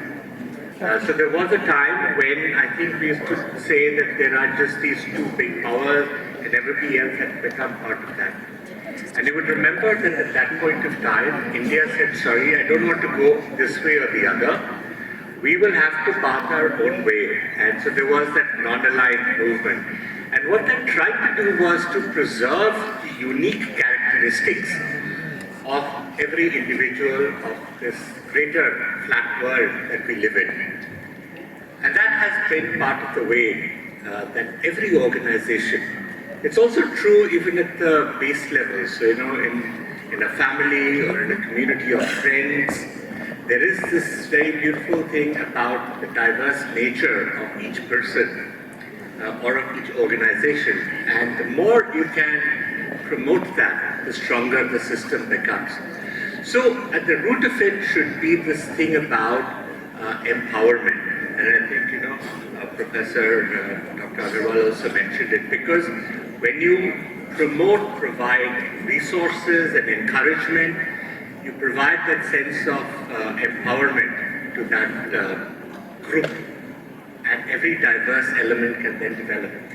And that then leads to the next stage, which is so important for human development, which is aspiration. So when I look at my country today, and we see it, how it's grown over time, we find how the levels of empowerment have constantly grown. Education is a big element of that. Development is a big element of that. Participation is a big part of that. And then that leads to aspiration. And that is extremely important for any dynamic society. So it is very important to have that sense of confidence which comes through empowerment. And then that leads to the next stage of what you're going to create. Because as I see, and that's why I started my presentation today with this era of transformation. There are these dramatic changes taking place all around us, but we have to be part of it. It's not just looking at everything else. So we can be part of it, and that's through that particular sense of promoting the beauty all around us and letting everyone flourish. So I think everyone's going to find their own way, but you need a system that is more accepting as well. And I think we provide one in many, many ways. That's a very esoteric response. So thank you, sir. I also just want to add, because in fact she has asked a very pertinent question, and that's the real problem. Bridge the gap, because I am the asset, and there are a lot of persons like in the field of agriculture. किसान को advice देने के लिए I don't think कि कोई भी once you acquire the knowledge, once you acquire the education, आप लोग किसानों के बीच में नहीं रहने चाहिए, तो एक gap हमेशा बना रहा है। इतने सारे हमारे young graduates हैं, even after doing this undergraduate programs, if you ask them, भाई आप खेती करेंगे इसमें scientific तरीके से खेती करेंगे, जमीन भी उनके पास बहुत है, but no, they want to just go out. तो कहीं ना कहीं those persons they always remain deprived, उनको शायद वो information नहीं मिल पाती है. तो इसके लिए हमें सबसे पहले ये सोचना पड़ेगा, we have to just think that how I can be one of those, how can I just be at the same frequency as the demand. So first I have to be among one of them. I need not to pose like I am super intelligent. Socrates ने आपको कहा था कि the most intelligent person is the one who knows that he knows nothing. आप उसन है इसमें कोई ये सोचे कि मैं सुपर इंटेलिजेंट हो गया, ऐसा कुछ नहीं है. You will be the most intelligent जब आपको ये पता लगेगा आपको कुछ भी नहीं पता है जो इस संसार में उपलब्ध है. लेकिन हमें थोड़ी सी नॉलेज आती है, हमें लगता है नहीं ये तो बहुत नीचे लेवल पर है, जबकि they are more intelligent than us. The only thing is they are not educated, but intelligence you cannot say. That connect really has to be somewhere, and we have to really can gain more if you connect with those persons. So thank you for asking that sweet question. Thank you both the dignitaries for answering, beautifully addressing the concern of the student. Any more questions from the house? Good afternoon, sir. I am Munzar Ahmed, PhD second year student, Division of Agriculture Extension Education.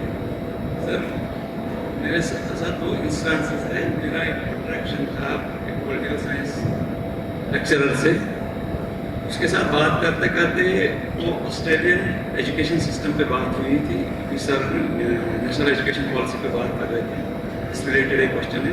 तो उनने कहा कि Australian education system there is a type of division between rural areas and urban areas. The universities are the educational institutes which are in urban areas. The type of study or the syllabus there, and it is like we have to adjust our lifestyle to that area. And in rural areas, the syllabus and the education style is like that. Rural area people are mostly engaged with agriculture, and most core of the syllabus is agriculture. And this is how they retain youth in agriculture there. One of our problems, even so many programs are being launched to attract and retain youth in agriculture. Sir, another instance is, while I was I was in my master's degree program, I had an advantage to work with a German student who was doing his PhD as part of his PhD, he was from University of Hohenheim. He was working in Vedant Chandra Krishi Vishwavidyalaya. While working there, Sir, please be brief. Please be brief. he told me that he has got funding for his PhD research from Shell Oil Company with headquarters in Netherlands. And he is conducting 2-3 case studies for his studies in Asia, Africa and another European countries. Sir, but we here in India and being under the presidency of G20, how we can assess those situations, those funding opportunities, so that we can diversify and broaden our research. As he is from Germany, he is doing his research in Asia, Africa. But here we don't get those opportunities. As a part of this, how we can assess those opportunities as part of this G20 University Connect and Engaging Young Minds. Thank you. We will take 2 more questions, then I think that dignitaries can address. Next question, please. I can see few hands here also, if someone can come there.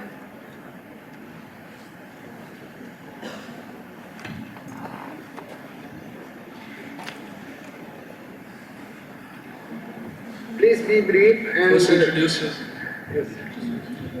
Good morning to sir, all the dignitaries present on the stage. My name is Sahil Rana. I am pursuing my BSc Agriculture degree from Tavi College, Shahpur, Kandi, and I am here for my ELP training at Food Science.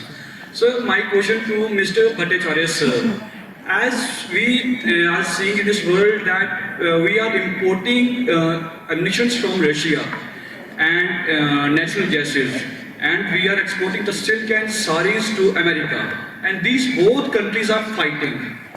How India and these 2 countries are being the part of our G20 summits? How India is dealing with both the countries, as we are importing the fuels, natural gases from Russia, because this natural gases or the fuel is the basic core of this agriculture sector. As we had stopped our natural gas prices in less than 100 rupees, this is little bit costly, but we had made a very much effect to our farmers. Thank you, sir, got your point. Thank you. Thank you very much. And we will take 1 more question, then one by one we can have dignitaries answering the question. 1 more question, please.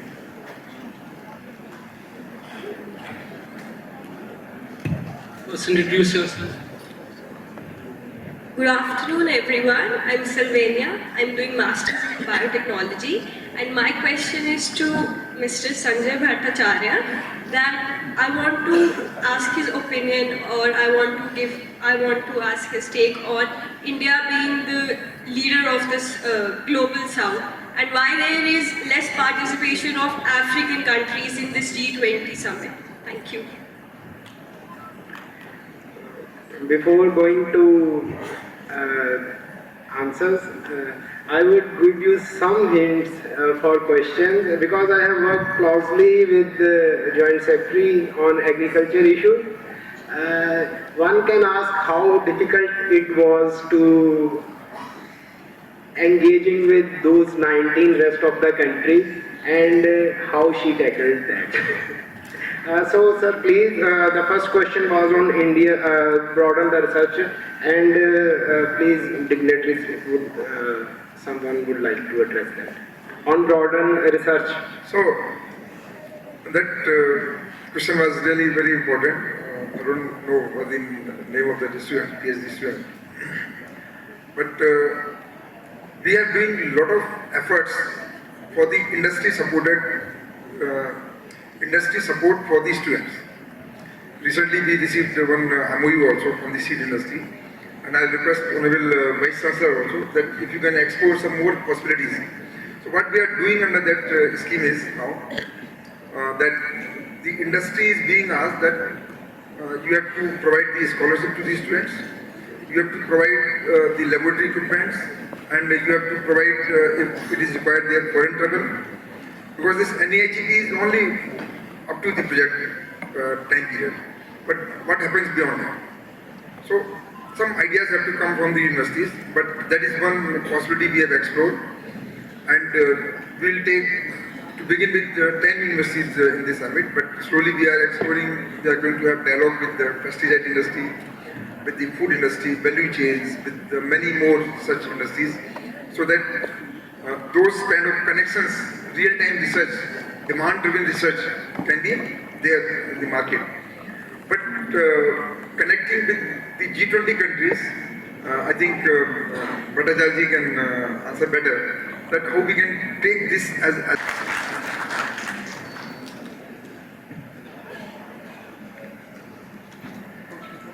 Specifically for the agriculture sector, I think there is a lot of potential, whether even if it was beyond the G20 framework, to have such kind of an exchange programs or to have such kind of funding. It is just like we have to have active managers like Dr. Agarwal in order to explore this kind of potential, and the vice chancellors who have to go an extra mile to explore this potential. What ministry and what can do is, ministry does not, Department of Agriculture and Farmers Welfare does not directly engage in education. Education is a subject of DARE. But there are a lot of good connects which have been formulated as a part of this G20 in all the other agriculture ministries. Now it is up to the Indian presidency to see that how we can encash upon in future on these opportunities and the connects which we have built up for the benefit of our students. So I will just urge our managers, the research managers from the universities and from ICR to see that whatever institutionalization of memory which we have done in this case, that kind of continues over a period of time and the connects built up for the benefit of students.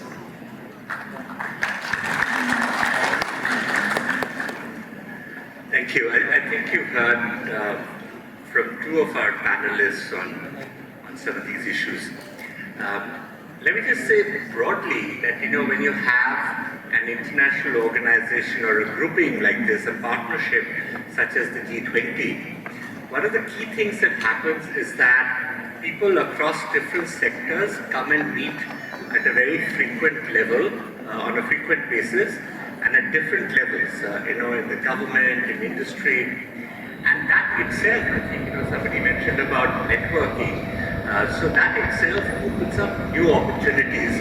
And the whole idea is that you become aware of these opportunities and then you have to, find a way to encash it. But let me take those two other questions that came up more substantively.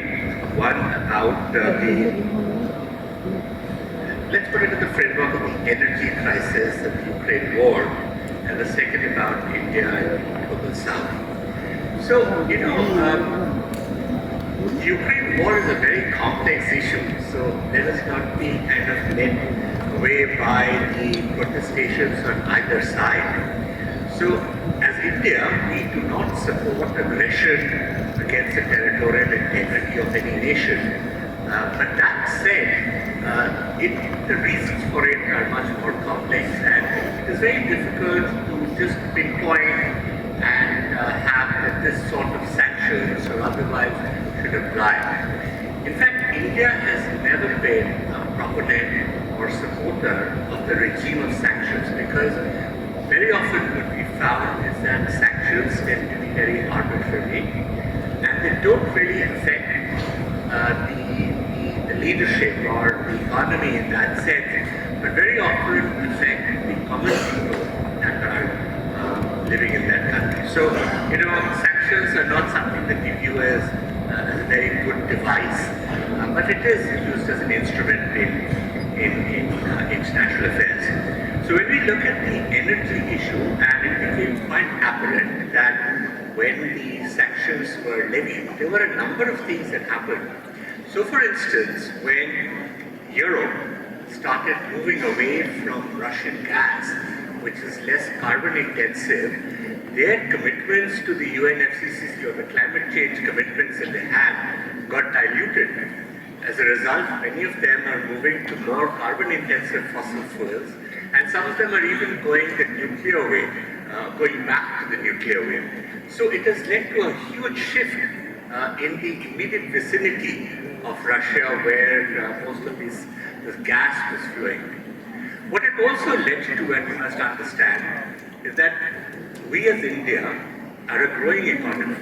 We have a large population, and we've said that our carbon intensity, our use of energy will need to increase because we are still way below the global average in terms of our carbon emissions. And we will continue to use more fossil fuels because that's needed for our development process, for my population.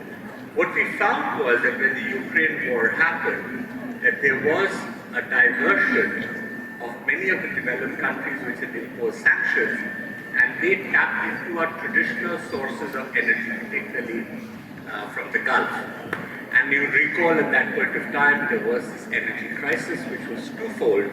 One was that the prices went up, and second, that the shortages began to become apparent. And therefore, there was a great pressure on our domestic market as well as our development part. So we had to take these decisions, in a sense, in an autonomous way. So if you look at this combination, that we do not support sanctions, we do not believe in it, but we understand that certain countries and certain groups of countries will have certain priorities, and at the same time that my development priorities are going to be affected by the energy crisis that is coming about because of this situation. We need to find a way out that is best for my people. And that's what we did. So we did a deal with the Russians. We were, as you know, we are big investors in many hydrocarbon reserves with the Russians and with many others also. But with the Russians, we have many reserves that we are exploiting or utilizing together. And so we started increasing the supply of oil from Russia. And this has been extremely important in holding the supply and the price levels of the domestic market. What this has also led to, and you're right about this, is that not so much to the US, but I think more to the European markets, that many of the refined fuels from our refineries have found their way to Europe. So in a sense, Europe is on the one hand saying that we will not take Russian oil, but at the same time they're using the Russian oil that has been refined in Indian refineries and utilizing that. And my foreign minister, external affairs minister, had a response to that because if you look at when the WTO value addition is considered, once it is refined in India, it no longer remains Russian oil. So I think it's a very complex issue, and I think at the end of the day, we as developing, growing economies with a responsibility primarily to our population must recognize that we have to take care of their interests first. And so I think that's what we did. But I think at the same time, in a system like the G20, we also have a broader responsibility, which is a shared responsibility, sometimes a global responsibility, and we need to bring in greater sense of responsibility. But the responsibility in this particular case is not confined to energy, it is actually to stopping the war. And what we need is the sides involved to engage in diplomacy, to engage in negotiations, so that we do not have this continuing situation. So the Ukraine issue, the energy crisis that came about, the food crisis that came about posed new challenges to the global community. And I think in many ways the G20 has been looking at some of the options. So if you look at on the food side, for instance, in the Bali meeting last year, we had supported the Black Sea initiative so that the grain would reach some of the less supplied parts of the world where they had food shortages. So we have to look at this in a broader context, and I hope you can understand that. The second question that I wanted to address was about the Global South, and I think that's something that has become much more relevant because, when you do not have a place on the table, you can hardly influence decisions that are being taken over there. So when you look at global governance structures, if you're not there, you cannot be part of the discussions. So you need to first have a right to be on the table. And today, thankfully, the voice of the Global South, the developing countries, has become much more apparent because Through decolonization, we have been able to have that sense of political independence, and to translate that political independence into social and economic independence and justice and opportunity for your people is a huge step. And in that we need the involvement of the North, or the OECD, or the developed countries as well. So for us in the Global South, there have been many movements that have happened. You would recall that in the early days after our independence, India was a great champion of the emerging countries that were becoming independent, both in Asia and Africa in particular. And we were a leading voice. So you would recall, for instance, there was the Bandung Conference, the Africa Conference, in which we supported the newly emerging countries to become those partners and cooperate. So South-South cooperation was something that was very, very popular at that time. Of course, it also meant that you had a lower level of technology that you were working with. But today, thanks to the advances in technology in our own system, we are now able to have the latest technologies, which, as I was saying earlier, helps us from the stages of development. So the new Global South movement, and we got into this in a very active way because we held the Global South Summit in January of this year as part of the G20 initiative. And this was done very soon after we had assumed the presidency. It had the participation of 125 countries, and it was an opportunity for us to discuss across different sectors, whether it was in terms of food security, energy security, climate change, the fight against terrorism, how to share the new digital world. There were 8 sectors, if I recall, in which we had these deliberations in the Global South Summit, which was chaired by Prime Minister. And we were able to bring a lot of ideas together. The movements that have happened in the Global South is that, in many ways, the kind of growth in Asia that we have seen in recent decades has fueled this concept and understanding that we can work together.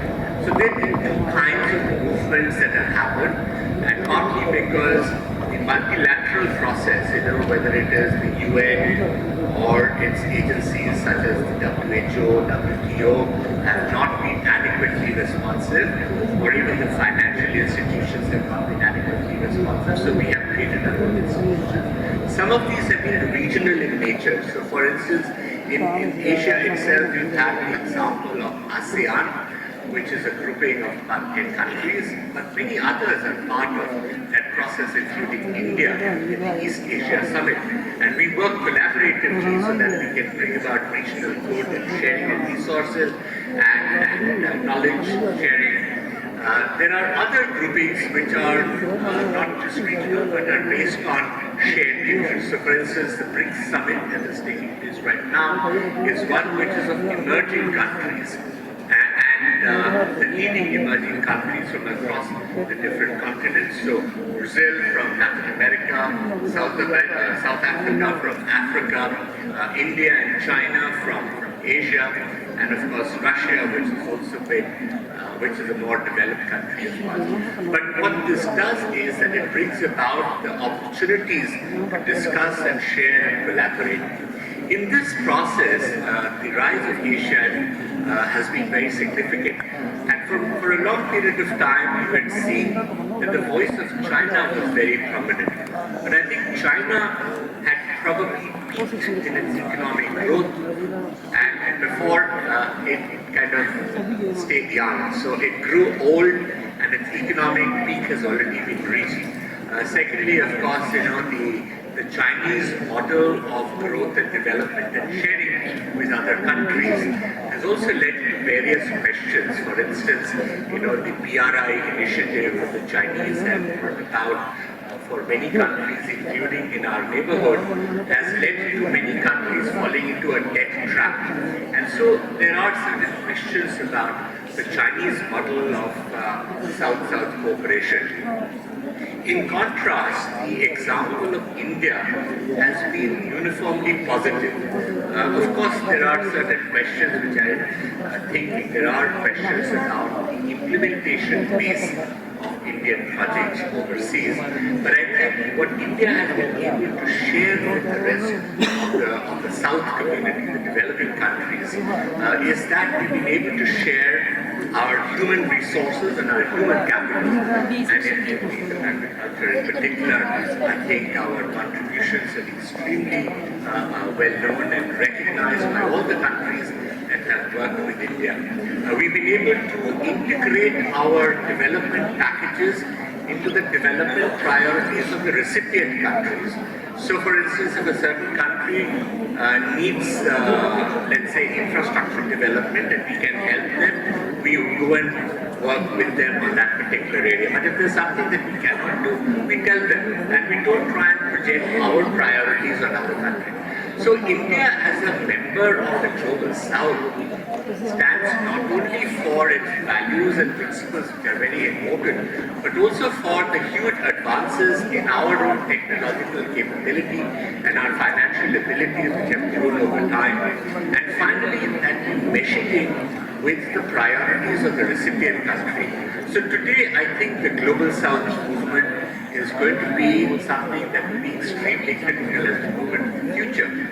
And I quite clearly see that India will be the major, most significant voice in that. So keep your eyes and ears alert for the opportunities, but always have that Indianness of passion and harmony. When Pradeep talked about, leverage the digital opportunities, leverage technology, build that trusteeship with nature. And as long as we keep those ideas in ourselves, we can truly become champions of the Global South and bring about a new world order, which is what everybody is looking for. Thank you.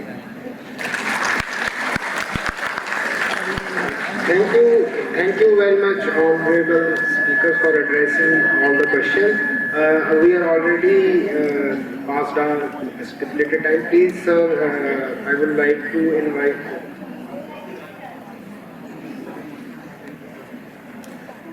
Thank you, Dr. Sami. What a wonderful session it was. A big round of applause to our panelists, moderators, and all those who asked those wonderful questions. I now request Honorable Vice Chancellor SKUAST. Very good afternoon to all of you. Namaskar. Very Honorable Chairperson, Protection of Plant Varieties and Farmers' Rights Authority, former Secretary, Department of Agriculture, Research and Education, and Director General ICR, and the Chief Guest of the function, Dr. Tirochan Mahapatra ji, very esteemed colleague, Ambassador Sanjay Bhattacharya ji, former Secretary, Ministry of External Affairs, Government of India, my esteemed colleague from ICR, Dr. R.C. Agrawal, Deputy Director General Agriculture Education at ICR, and also National Director, NAHEP, Dr. Smita Sarohi, Joint Secretary, G20 Government of India, Minister of Agriculture and Farmers Welfare, the coordinator of this function, Dr. Rajendra Peshe, and his team of dedicated scientists and students and teachers, Dr. S.K. Gupta, Registrar of this university, invited guests, statutory officers of this university, Dr. Mrs. Hema Tripathi, National Coordinator from NAHEP, ICR, my dear students and winners of various prizes, along with their teachers and the principals that they had come and have participated in large numbers. To give them a big applause to these award winners. Print and electronic media, ladies and gentlemen, it's a momentous occasion for us, for this university, to organize this G20 University Connect program, Agriculture University for the first time, as the first university which recognized that. At this occasion, first of all, I would like to extend my very warm welcome to the chief guest, Dr. T. Mahapatra. In spite of his busy schedule, he gave us time and promised that we will come. And finally he made it. Sir, I am really grateful to you because your wisdom, you have been at the helm of fair of agricultural research in India, and especially India, for a pretty long time, and has shaped the destiny of this country as far as the research and education is concerned. And now we are creating another important chair, that is chairperson of the TVRF. Ambassador Sanjay Bhattacharya ji, you have seen that how eloquently he has opened our eyes and ears about G20, its formation, how India has prioritized, and he has answered all those concerned diplomatic questions also very, very intelligently. And this is how he has a lot of experience behind him, having been an ambassador for several countries and a key position. Dr. R.C. Agrawal, you may be aware that he is a man, I call him always the Karmat Vyakti. He is steering to the agriculture research education in this country, especially education. So his most important National Agriculture Higher Education project. And really in the last 3 years, he has shaped the agricultural education in this country by so many very good programs, exposure of a student and faculty at the International University. They say that more than 1,500 students have already visited from 80 countries from across the world. And the faculty also. So he is a man that, the ICR person that we are going to shape the agriculture education in this country. Really thank you, sir, for your kind presence here. Dr. Smita Sohi, when she contacted me through a message that we would like to have a G20 university program here, I had written along because I joined just 2 months back. I thought that how we will be able to really do it. But when I called at our patient, that can we do it? Because we have to organize at least 4 or 5 pre-events also. So he said we will do it, sir. Because I didn't know the strength of faculty and student of this university.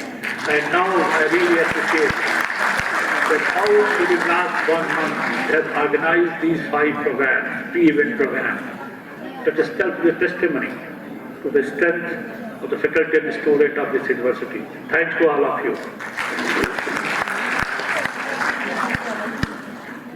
And at the patient, for last 1 month, he has been the pillar post to organize this function. And today, it has culminated in the final event, on which you can see on the dais, people sitting here from the top position from NA and from ICR, so that we can really discuss G20. Our ambassador, Sanjay Bhattacharya ji, the way he has defined and explained G20 from its formation to India's presidency. I am not going to repeat those things. One thing I would like to show that it was a very challenging period. It was not a very simple phase. It was not an ordinary period India has taken its presidency. And in spite of that, India has shown its might to all countries in the world by organizing more than 200 meetings in more than 100 cities of the country on every sector, from every sector. And therefore, they have also utilized these opportunities to show our cultural ethos. We have gone back also, we have gone forward also. And therefore, everything about the India's strength, people have been able to do it. I have happened to attend at least one G20 chief agriculture scientist meeting, and I have listened to the comments of those countries. They just see that how India has upheld its dignity, it has shown its strength in every city, it has shown its culture, it has shown its technology, power, and everything. And the Brazil is going to be the next country who is going to organize it. They say that how we do it. We can't do it such like arrangement. They have expressed it.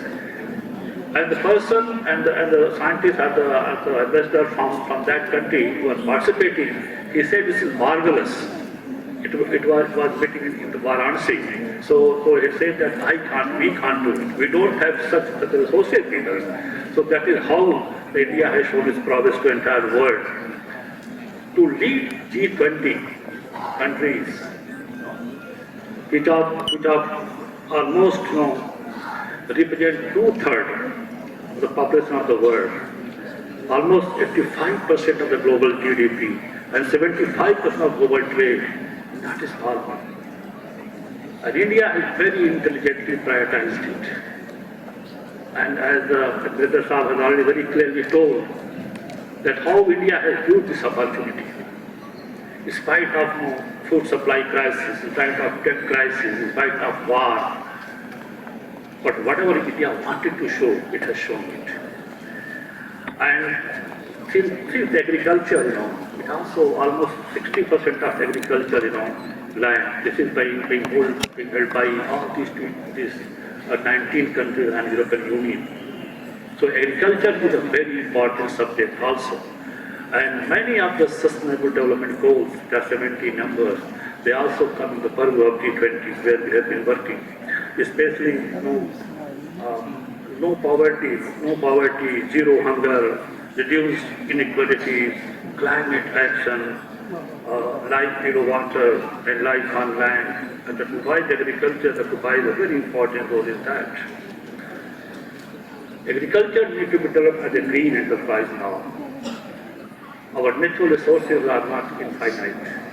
So we'll have to work on the sustainability as Dr.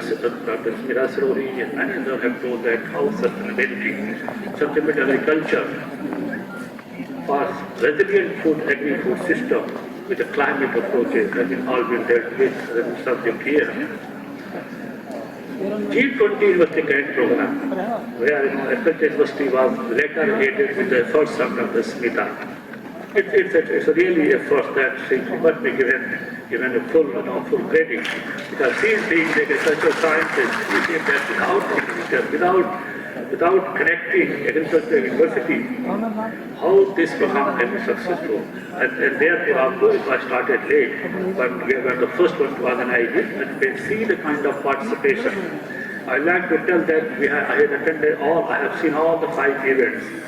The kind of enthusiasm that the students and the teachers from this Jammu region have come to this university. It was really worth seeing. It was appreciable also. And therefore, I really, and all have been, the main theme of that sustainable agriculture for resilient agri-food system. All have been, whether it was essay competition or debate or the quiz or the Rangoli, all have been revolving around these things only. And those students who have seen Rangoli only, they have been so innovative in their idea. It was worth appreciating. And at least I can assure you that G20 University Grant Program has been successful by seeing the participant and faculty of this university. Friends, this is always pleasure. I'm just new for this place. And when we talk of JNK, this is called the crown of Indian Himalayas, and it also occupies a very unique geographical identity in the entire world. It has got diverse range of agroecological zones, right from subtropical to intermediate, temperate, and cold arid zones, and has a huge potential to explore the agrotourism and some of the niche agricultural crops. I would like to share with the dignitaries that we are the largest producer of apples in India and account for almost 75% of production. We are also largest producer of walnuts, almost 98% of the production in India. We are also the premier producer of pears in India and sole producer Professor of Saffron in India. So these are the peculiarity of J&K, and for that and even then, despite several constraints, hilly region and so many agricultural regions in this state, it has enabled to around contribute 19 to 20% of our to J&K GDP. So that is the agricultural contribution of J&K. And this collaboration under G20 can bring technological advancement in the form of infrastructure development, promoting value addition, stimulating exports, and developing profitable value. SKUAST-Jammu, it is a new university. Now currently working with the 6th Faculty at Edmund School of Biotechnology, and it has been tackling the needs of J&K. I would like to share with you that to date this university has the impressive developing 41 crop varieties including rice, wheat, maize, oilseed, pulses, vegetables, fruit crops. And this university has also, now we have opened a technology management and IPR cell here to enhance our capability in the registration of technology. The university has also fought with so many government of understanding with national and international organizations. We are glad to share with also that many of our students and faculty have gone to abroad, different countries, and they are trained also, and another bunch of 25 to 30 students and faculty they are again going during the next month or so. So that is thanks to Dr. Agrawal and for this NAHE project that our university has good about that. Friends, I can't go into speak because there are already 45 minutes delayed with that. Only thing that I would like to again thank my dignitaries sitting on the dais that they have made it here out of their very busy schedule and shared everything about G20, especially Sanjay Bhattacharya ji and Dr. Smita Karogi and Dr. Agrawal. And now we are going to listen one of the most scintillating lectures that you might have listened in your memory. Dr. Mahapatra is one that he is a top-class scientist also. He's not been the administrator, he's a top-class scientist also. And he has made some monumental contribution to medical science in India. So we'd like to listen him. So I will stop here. And again, thanking all my faculty, students, and awardees, and the school teachers, principals that come from the Jammu region. Once again, thank you each and everybody. Thank you very much.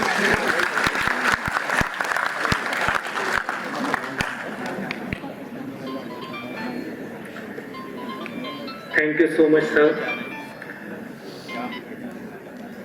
Ladies and gentlemen, it's a pleasure for me to invite our distinguished guest, Dr. Tilochan Mahapatra, Chairperson, Protection of Plant Varieties and Farmers' Rights Authority of Government of India, and former Secretary to Government of India, Department of Agricultural Research and Education, and DGICR, New Delhi. Born and brought up in Cuttack, Odisha. Okay, thank you very much. Sir. Thank you. Okay, sir. Over to you, sir.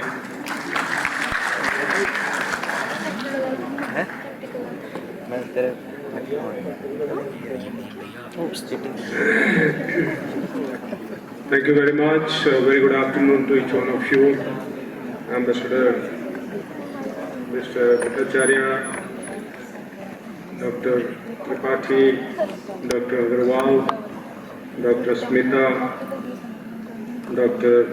Peshin, Dr. Gupta, Dr. Hema, and many others who are here on the dais, the faculty members, the students, other dignitaries who are present in the hall. Let me thank profusely the Vice Chancellor of this prestigious university, Dr. Tripathi, for inviting me to be part of this memorable event.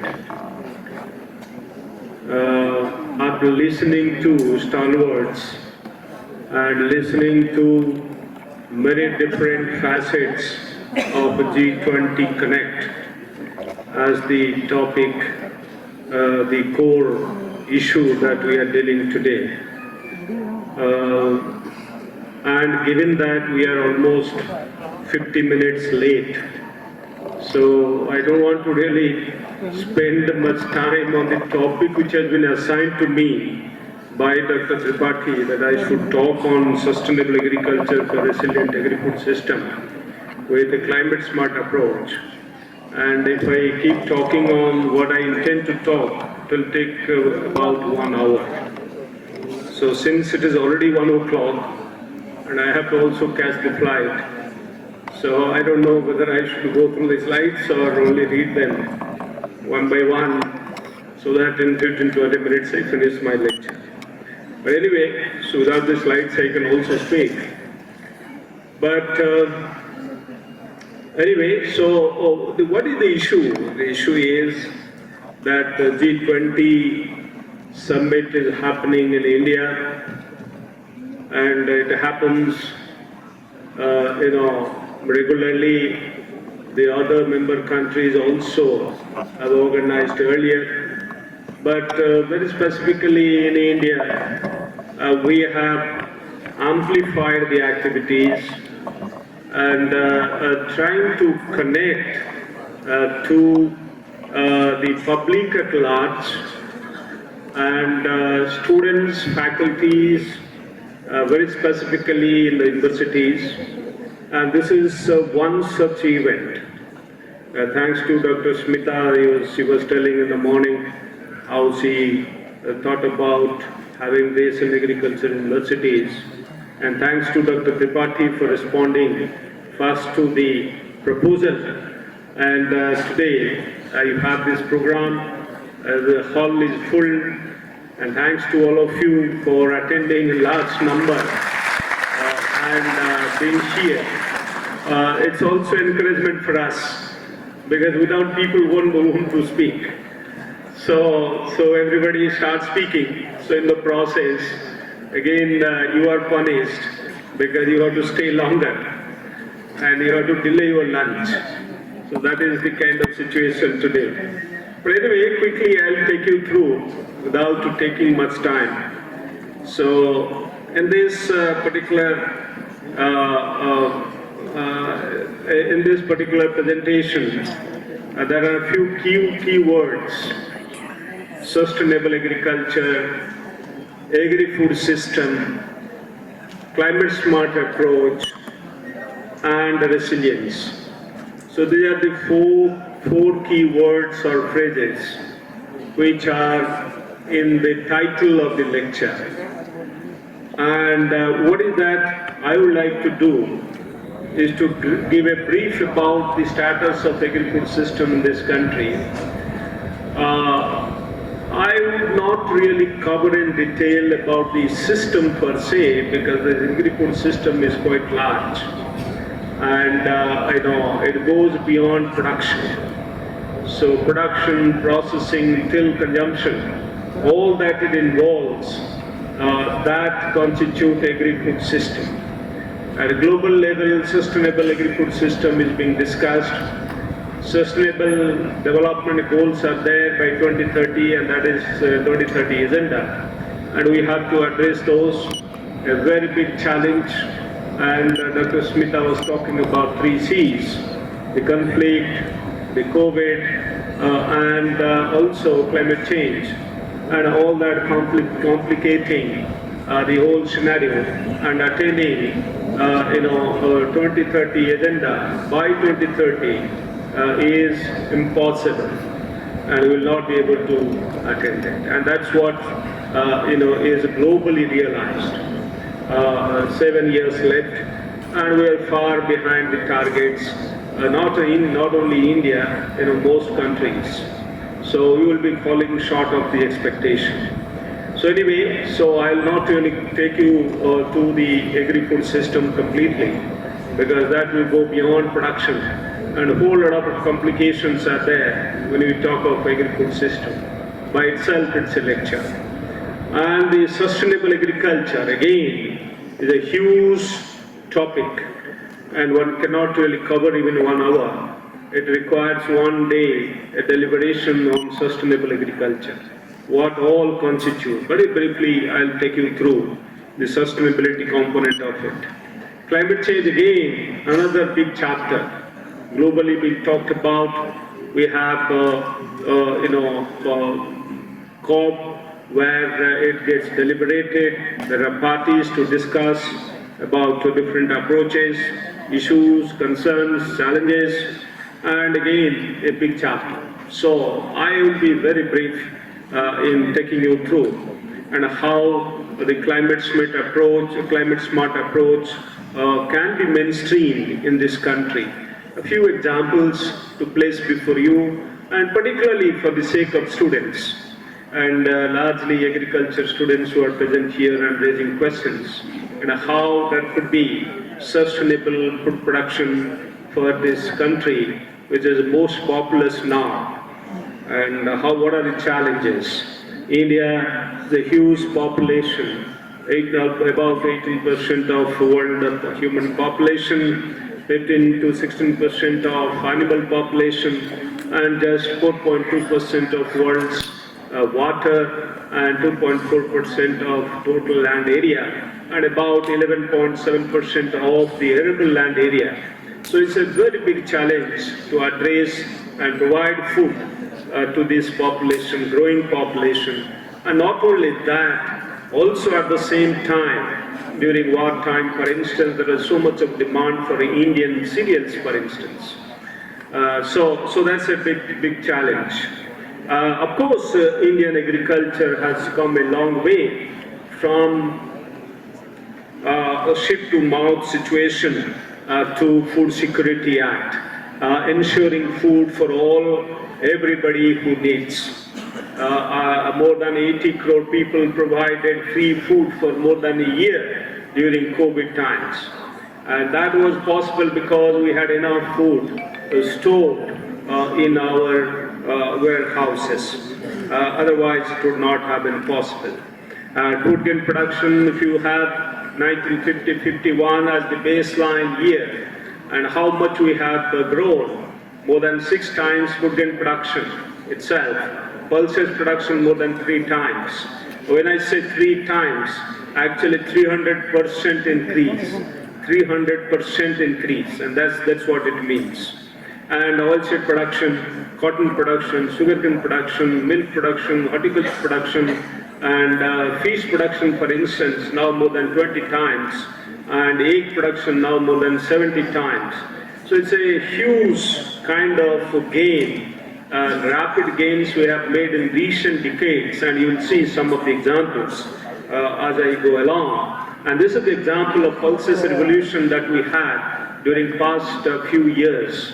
And you can see the graph right side, the kind of growth that you see in terms of yield. The last column, if you see, the 3 bars are there, and the last column of the last 3 bars, if you see, that is the yield increase per annum, if you see, and how significant yield increase we have been enable the country to achieve by way of technology, and technology going to the people, to the farmers, and also at the same time the government policy enabling the expansion of area and enabling technology adoption by way of implementation of buffer stock, the procurement, enhanced procurement price, MSPs, and so on and so forth. So because of that, so we had pulses revolution, and more than 10 million tons of additional production of pulses happened during past 5-6 years, and we are sustaining with that, despite all vagaries of weather, and we'll see those challenges later. So this is one, and still we are importing about 2 million tons. This year could be a little more because of rainfall and erratic patterns, and that you see all over the country, and we may have to import a little more. And that we can actually address in a year or two if we continue emphasizing and implementing the policy framework that we have in place, and encouraging people to actually take up this. Sugar production, again another 10 million tons additional production during past 5-6 years, now 7 years. So we are hovering around 23-24 million tons, and today we 35 million tons of sugar production, and we are diverting sugarcane juice for ethanol production and ethanol substituting petrol, and in the process, reducing our import budget of petrol to the tune of 50,000 crores per annum. And so energy security of the country through agriculture and sugarcane contributing, and this is the variety CO238, and developer of this variety got Padma Shri last time, who was recognized, Dr. Bakshiram. So they are some of the examples, and the young minds who are sitting here, we are trying to excite young minds. And this is one example that how the technology, a disruptive technology, can bring not only sugar security in this country, but also energy security to the extent possible. And we are able to, establish about 10% mixing of ethanol with petrol. We are E10 already, and we are aspiring to be E20. Brazil is already E30. And there are countries where more than 30% mixing is happening. And how do we really do this? And agriculture can be a big contributor. Before the green energy technologies, what Dr. Bhattacharya was talking about, that come into force, and they are implemented. And we can save many things in the process, water and energy and so on and so forth, if a green pathway, energy pathway is followed. Now, of course, we have also implemented nutritional security to a certain extent, and through technology interventions. And you can see this is one area in which we were nowhere, before 2014, 2016. And today we have new varieties which are biofortified for various traits, whether the zinc, iron, provitamin A, and so on and so forth, and high protein, and so on and so forth, and combination of the traits. And India is number one in terms of the publication in this area, and number one in terms of the varieties which have been developed, and in terms of area coverage, more than 4 million hectares already planted to these biofortified crop varieties. This is a very significant development, and this is what we have to communicate in G20. What this G20 Connect must speak about, not just success story to boast our own achievement, but to inform adequately, to inspire the young generations, so that the young minds are ignited and they are inspired to follow the routes and follow the path and address the future challenges as we go along in years to come. So these are the kind of some of the examples I cited, that how and where we stand with regard to agriculture. And you can see that how we have been able to actually address the problems due to climate change, and how we have brought in greater resilience in agriculture system as a whole. And if you see, the red bars indicate the bad years, abnormal years due to high rainfall or drought or high heat or whatever, and how yield reduction, total production reduction used to happen. For instance, 2001, 2002, 2002, 2003, and what was the situation? How much a reduction was there in food grain production, for instance? 2012 million tons, 2001, 2002, and what happens in 2002, 2003, very significant reduction, almost 18% reduction in production due to, abnormality in weather patterns. And as we moved on, 2008, 9, and 2009, 10 again a bad year, and you can see the reduction, about 7% reduction. And what happened subsequently, 2013, 14, and 14, 15, again 4.5% reduction. And you can see 2021 and 21, 22, and in fact, we didn't have much of, impact despite the bad year. Where is high heat prevailing in northwestern plain zone, for instance, and wheat production getting significantly impacted, but our production of rice and other cereals, they made up, and we didn't have much loss. Rather, we were on positive side. So, the newer technologies which are going to the field, making Indian agriculture climate resilient, and science has contributed tremendously, and science must inspire us, and science must lead us, and science must guide us, and science must form the base of future planning. And as we go with regard to development, and particularly in the area of agriculture that I am discussing at this point in time, and that is what is very, very important. And not only we are feeding 1.4 billion plus people, don't forget this, we are feeding 1.4 billion plus people. Forget about begging and borrowing. And more than that, we are exporting, and despite COVID we exported, and last year export touched almost 50 billion US dollar, and after feeding this huge population. We are also importing, and that import, we are import surplus, actually we are exportable surplus we have, and almost 20 billion we are surplus with regard to agricultural commodities. And that is what has happened because of the technology, because of the policies, and because of all the kind of framework, institutional framework that we have built over years, and which are enabling, all this at the ground level. And that is what we see. And certainly there is poverty, and certainly there is malnutrition, certainly there are challenges, and challenges are going to be further multiplied because of the nature of the changes which are happening all around, and 3 C's were mentioned, and there are other challenges as you see. Very briefly I will mention. And always we cry, and you see in many platforms is talked about that the total factor productivity is low. Actually in recent years, our total factor productivity is much better than even that of China. Every time we say China is doing this and that and better. This is one case, and you can see we have surpassed that of China, where the total factor productivity, agricultural productivity, it has surpassed that of China. It's better than that of China. And of course, the average of global average is better. India is a better place at this point in time. So this is what is the positive side of what we see. But the population is growing and growing and still growing, and we are the most populous country now, and we will be still going and becoming almost 1.7 billion by 2050. And when we become 1.7 billion, whether the kind of land area that we have or that we cultivate would be sufficient to feed us, whether we will be able to provide feed and fodder to the animal population, which is a huge population, and can we sustainably carry forward the food security, nutritional security situation that we have, and pretty well we are managing at this point in time. And we have very large, big targets before us. Niti, I have worked on this, and very big targets.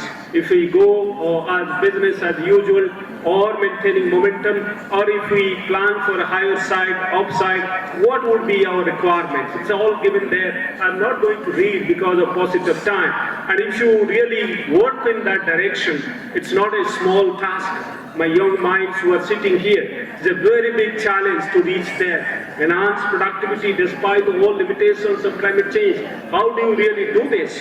And what technology can actually help? And the sustainable development goals are there, Dr. Tripathi was mentioning. And what are these 17 sustainable development goals before us?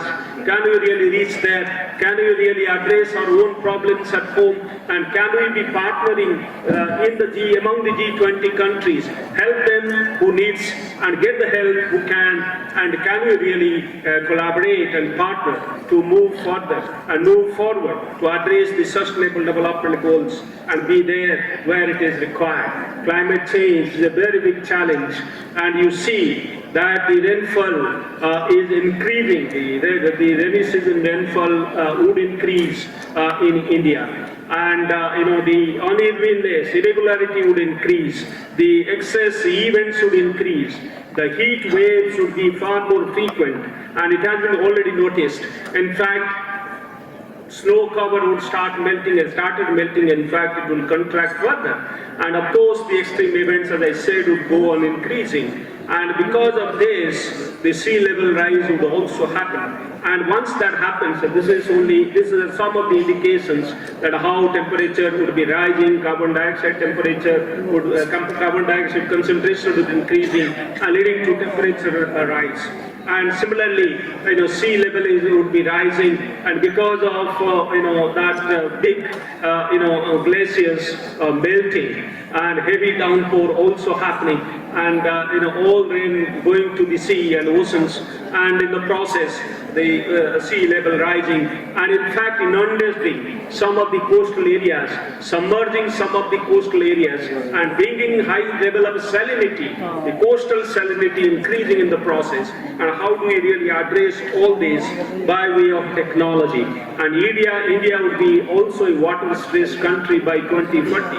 And can India really address? And by in 1950-51, every person had an availability of about 5,000 cubic meter of water, and today it is less than 1,500 cubic meter of water and fresh water. If that is the situation, by 2040 we will be fighting among each other. Within state, forget about between state, there is fight already between state at this point in time, and we will be fighting further by 2040, and situation will exacerbate, and then we will be in a very bad situation by 2040. And there will be reduction in yield, and that is the challenge. The young mind should actually think about it. How do we really address this reduction in yield and fall in GDP, and also the livelihood security will be threatened. As you all know, 85% of farmers are small and marginal. And the livelihood, you don't have opportunity. More than 50% of people are engaged in agriculture. The agricultural GDP, the agricultural contribution to GDP is declining around 18% now, and that will further decline. But unless you remove people from agriculture to other sectors, this would be a precarious state of affair. The people, large number of people staying there, and lesser contribution of agriculture to GDP, and productivity going down, being challenged by climate change. And how do you really address this situation? How do you ensure livelihood security to such a huge population? And this would be a very big challenge, and planners must really think about it and must really take necessary action.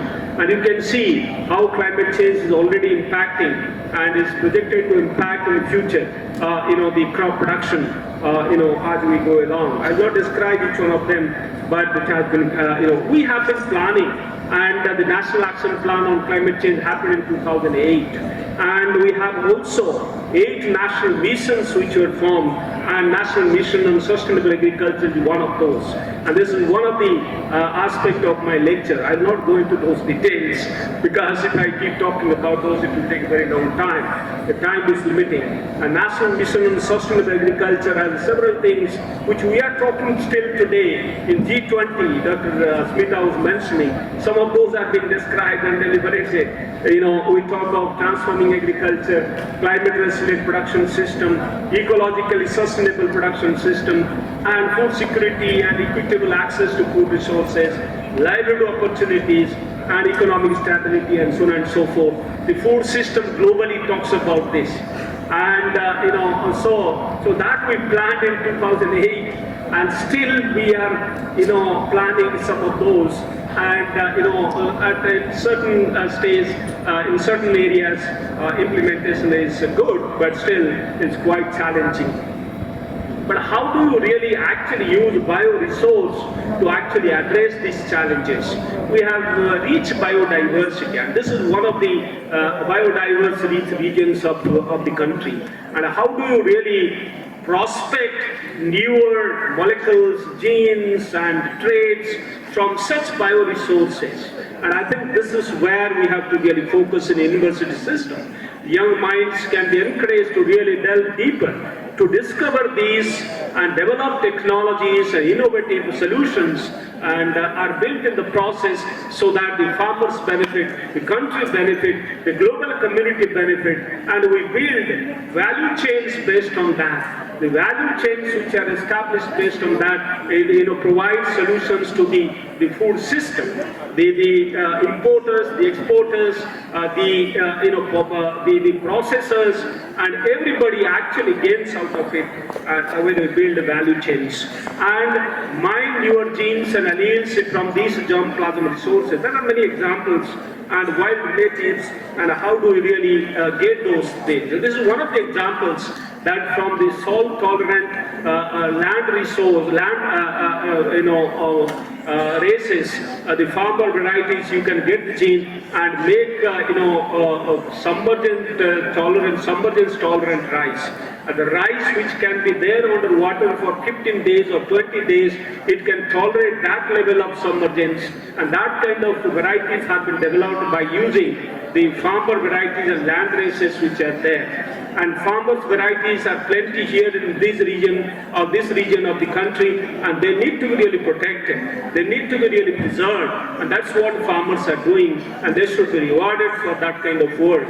And the current organization, Plant Variety Protection Authority, does that. And that is what is very, very important. I will urge Honorable Vice Chancellor and the faculty members to see that how farmers can be enabled to conserve their germplasm resources more and more, and you go for trade discovery in those lines so that they can be utilized to develop newer varieties tomorrow, which will be climate resilient, which will be nutritionally richer, and which can provide solutions to the malnutrition which is also pervading, and we can have newer types which are exportable, which are also processable, and those kind of traits which are there, which are already existing in the germplasm resource, need to be really exploited, and that is the need of the hour. And in Bert's word, the young students and researchers must work in this particular area so that we build tomorrow's agriculture with this kind of newer solutions. And this is one such variety of rice which is climate resilient. It has drought tolerance, it has submergence tolerance, and in fact salt tolerance also will be getting added, and multiple stress tolerance, and it is desirable for meeting the targets with regard to climate resilience. And herbicide tolerance, because the weed population is going to increase further because of the enhanced precipitation, and when that happens, obviously managing crops would be really difficult, and we can actually have technologies to manage herbicide tolerance, inbuilt herbicide tolerance in crops, in a wide range of crops, and particularly in the pulses, because pulses suffer huge losses because of the weeds. And if we have herbicide tolerance in those kind of crops, you can spray herbicides, and the labor management is so difficult today, and with a lesser cost, and you can have better crops and better yields, and the process you can address the shortage with regard to pulses, and also with regard to oilseeds like soybean, and a great amount of yield is lost to weeds in case of soybean. So you need such kind of traits for climate resilience and for reducing input cost and the process enhancing the income of the farmers and reducing the import bill which is there with regard to edible oils. So you can do deep science by doing this kind of work, and those who are interested in deep science, they can not only discover new genes and new alleles and new biomolecules, they can also understand new pathways and also manipulate the biological systems and build newer systems, and the process address newer challenges and create new products. Multi-billion-dollar industry can be built based on those kind of products which have nutraceutical values and pharmaceutical values, and they can be produced in case of plants. And pathways where there are problems, and you can manipulate those by employing newer technology called gene editing. And that is one of the ways to address the climate issues and bring in more of climate resilience and have crops which are nutritionally more enriched. And this is one of the examples by gene editing, by manipulating the gene called DST, drought and salt tolerance gene, and you can have a very high level of drought and salt tolerance in case of rice. I have taken some examples of rice which I was guiding or as part of the work. So you can see how much of grain you can have despite the drought and salt stress. So that kind of gene editing technology, which is now globally accepted in India has brought out the regulation in support of this, and you can take it to the field, and that's what is actually enabled now. So with that kind of policy support, the gene editing technology should be mainstream so that we are able to take this to the field. Globally there is greater emphasis on sustainable agriculture, because sustainable agriculture has to be key. We talk about regenerative agriculture, we talk about nature positive agriculture, we talk about natural farming systems, and so on and so forth. And there we address the soil problems, there we address the water issues, and we would like to leave less of footprints of water and greenhouse gases in the environment. How do you really do this? And increased emphasis on these, through international days. And this year is the International Year of Millets. This is India's initiative, and UN declared this 2023 as the International Year of Millets, and we are celebrating. That is one thing, but what is more important is mainstreaming millets for nutrition, for climate resilience, for sustainable agriculture in this country. The area is declining. The small millet area has declined by 90% if you compare it to 1960s. The finger millet area has declined by 50%. In fact, a very significant area decline. We have been able to maintain production because of the yield increase, and the consumption has not really happened. Only because of the COVID, there is a greater consciousness with regard to immunity and immunity building, and that people have gone for more of consumption of millets. And I believe that the masses at the village level, the rural settings, the consumption has very significantly declined, and this is now associated with the poverty. So nobody would like to consume millets many regions of the country. So now we need to really promote in the schools, in colleges, and all that, and have new dishes developed, and delicious ones, so that consumers prefer. And that is what is actually need of the hour. The consumption must drive production.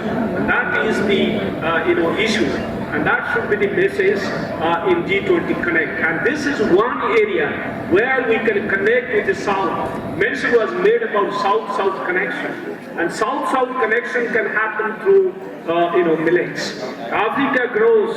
Africa's productivity and India's productivity, one can compare and see where we are, where are they, and how we can actually work together to promote millets in Africa and build international trade, and the process improve nutrition globally by way of that. And that is plenty of opportunity for South-South interaction, collaboration with regard to millets. And you can also have management platforms in place for climate resilience, and these are models which have been built by ICR. These need to be really replicated in Central Asia, for instance, in Africa, for instance. So G20 must talk about these kind of solutions which are available, these kind of examples which are available in India. Dr. Smita was mentioning, and how do we mainstream technology and innovations for providing solutions to the challenges which are there at the global level, and how G20 can enable. And climate funding, Dr. Bhattacharya was talking about green climate funding. Where is that fund? And can that fund be enhanced unless that is enhanced? And can that green climate fund support these kind of endeavors, so that the countries which are lagging behind, they can be actually supported and enabled by way of this collaboration? And that has to go. And we have plenty of experience in this particular area. And district planning, because the uncertainty in climate has increased. The heavy downpour days, certainly it is increasing, and you can see the hills, what kind of devastation this year, and drought years are increasing. So how do you really plan in advance, and how do you prepare this contingency plans and implement them?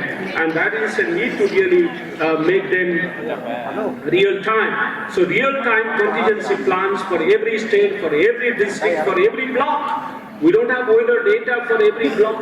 And can the university actually work on this to have weather parameters collected at the district level, at the block level, and so that a greater amount of planning can happen with regard to contingency planning at the block level, at the village level, and can we plan at the village level, at panchayat level at least to start with. And conservation agriculture we have been practicing, but the area is not really increasing. Global level, so much of emphasis on this. Sustainable agriculture, if we talk about, this is one of the aspects of sustainability. And unless there is actually funding going into it, the carbon trading, which need to be really promoted in this country, which supports conservation agriculture. The subsidy systems of the country gets diverted to support the carbon, sequestration, technologies and practices in agriculture. The farmers are not going to really adopt this, and this is the kind of actually issue which need to be really discussed. And the economists of this, agricultural economists, must really emphasize on this, so that there is more of carbon, support happening, and the conservation practices are promoted, and the process, the green agriculture happens, the sustainable agriculture happens as we go along. And the integrated farming system models provide sustainability and resilience, both. And that's the theme of the lecture. And resilience and sustainability provided through integrated farming system models. How many are there in the farmer's field? We have more than 60 models. They haven't gone so much to the farmer's field. The science of it is established. There are almost 30 such models which are bankable models, and can that be promoted in the state? And can the young colleagues who are sitting here, when they go to the state government, they take note of this and promote this in the state, so that farmers benefit wherever the water is there, wherever the water is limiting, what kind of systems to be promoted, and differentially segregating those regions and the situations, and promoting right kind of models so that the farmers benefit immensely. And agroforestry system also for carbon sequestration, harvesting carbon dioxide and contributing to mitigation of carbon dioxide greenhouse gas emissions. And this is very, very important aspect which is being deliberated globally. And in fact, dairy net zero is being discussed. I can't really spend time on each one of those, Dr. Tripathi. You have been the very, ardent lover of animal system, being a veterinarian and being the DDG of animal science. We must really look into this, globally, which is being discussed. And in India, we don't really discuss much about it. And how dairy net zero can be actually practiced in this country, because the subsequent next to rice field, this is a dairy which emits most of greenhouse gases. And how do we really mitigate that? And sustainable agriculture can happen if we are able to mitigate those greenhouse gas emissions, whether from rice field or from the system. So this is where the direct shaded rice and the conservation agriculture in rice system and the Haridhara kind of technology can help us to mitigate greenhouse gas emissions. And the process being much needed sustainability, much needed resilience in the production system as we go along. So the fertilizer use is so grossly unbalanced, and you can see the kind of ratio which are recommended and the kind of ratio in northern India. This is 19:5:1. Grossly unbalanced use of fertilizer happens in this part of the country, and we need to really address this. And unless we address this, the sustainability would be a dream. Sustainability would be a dream. So we need to really address, and the young colleagues, the young minds who are sitting here must spread this message, the balanced use of fertilizers, the balanced use of fertilizers, and for that you can use technology.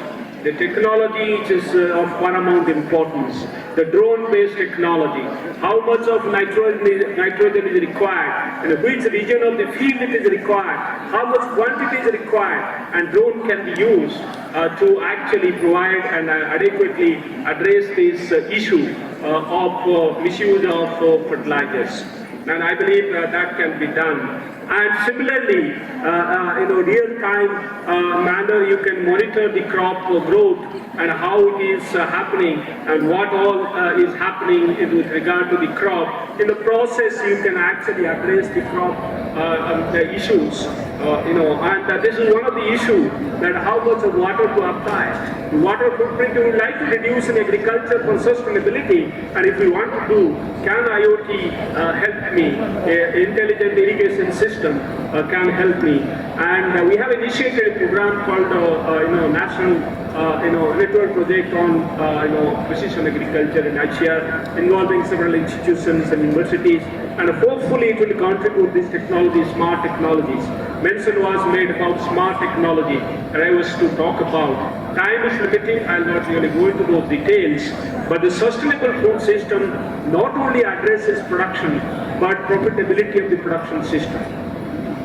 The economic viability and vitality is so important, and environmental health is so important, because if sustainability doesn't address environmental health, so it is unsustainable agriculture, and India cannot continue. The global food production system cannot continue producing food unsustainably and polluting environment, degrading soils, and reducing water availability, whatever is available that's depleted in underground regions of the world.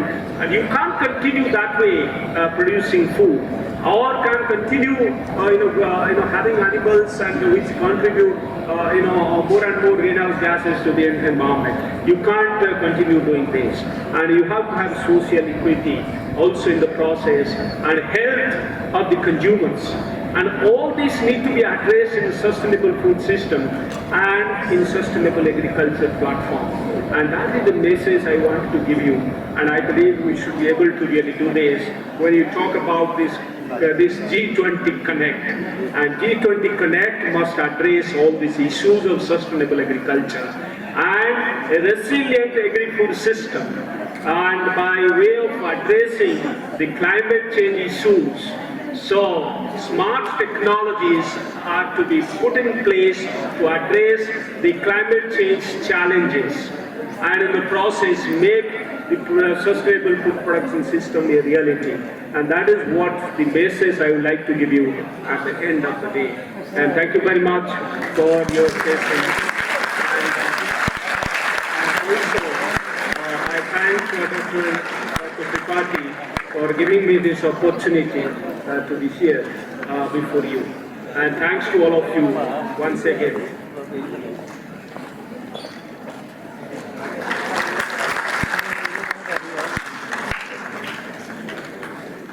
Thank you, sir, for such an informative, relevant, and interesting lecture. It will remain a food for thought for all of us for a long time. As a prequel to today's program, various competitions for students of this university and nearby colleges were organized, glimpses of which you can see in the lobby of the auditorium. Now is the time to declare the results and felicitate the winners of these events. I invite Professor Rajendra Patient, coordinator of the University Connect SKUAST-Jammu, to present the pre-event briefs as we declare the names of prize winners. Once again, now from morning we have moved to afternoon, a very warm afternoon to all of you. So we have moved from engaging young minds to awarding the young minds. So I will not take much time this time because we are already running late. We had 5 pre-event university G20 Connect activities. The first was on-spot poster making competition held on 4th of August 2023. The theme was Sustainable Climate Resilient Agriculture. 77 students from Sher Kashmir Agriculture University, Jammu, Government Degree College, Gujwani, Government Degree College, Araspura, Government Degree College, Bishna, Government Degree College, Samba, Government Degree College, Vijaypur, Maulana Azad Memorial College, Jammu, Government College for Women, Bhagwati Nagar, and Government College for Women, Parade participated in the event. Dr. Rastogi, floor yours to announce the awards. Poster making event was coordinated by Dr. Sachin Gupta and Dr. Moni Gupta, and the third prize in the poster making goes to Mr. Lakshmi Narayan of Government Degree College, Arispura. I request all our esteemed guests on the dais to please felicitate the winners for presenting the prizes and the certificates. The second is Mr. Lakshmi Narayan of Government Degree College, Araspura. And I request the principal of the college, if they are here, to please accompany the student. Principal, Government Degree College, Araspura. Ma'am, please.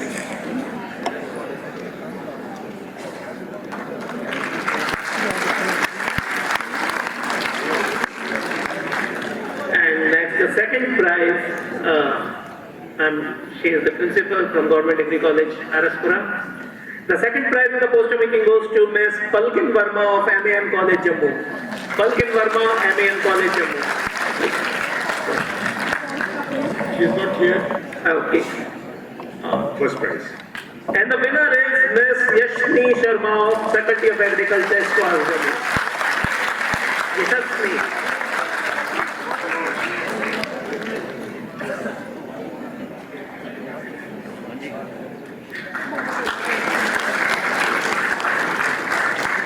Faculty of Agriculture, SKUAST-Jammu. Then on the same day, we had the essay writing competition. The theme was Food and Nutritional Security, Removing Hunger. 98 students participated in the essay writing competition. Besides SKUAST-Jammu, Degree College Kunjwani, Degree College Araspura, Government Degree College Bishna, Government Degree College Samba, Government Degree College Vijaypur, Maulana Azhar Memorial College Jammu, Government College for Women Bhagwati Nagar, and Government College for Women Parade participated in the event on the 4th of August. Dr. Rastogi will announce the prizes. Essay writing was coordinated by Dr. K.K. Sood, Dr. Ajay Gupta, and Dr. Vikas Sharma. The third prize in the essay competition goes to Mr. Deepak Kumar of Faculty of Agriculture, SKUAST-Jammu.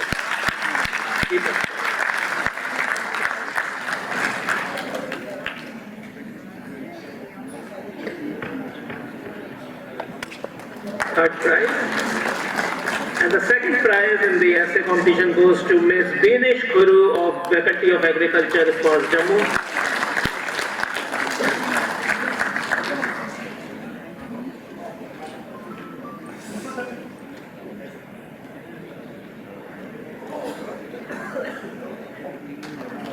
Ms. Benish. And the winner is Ms. Gursimar Kaur from Government Degree College, Araspura.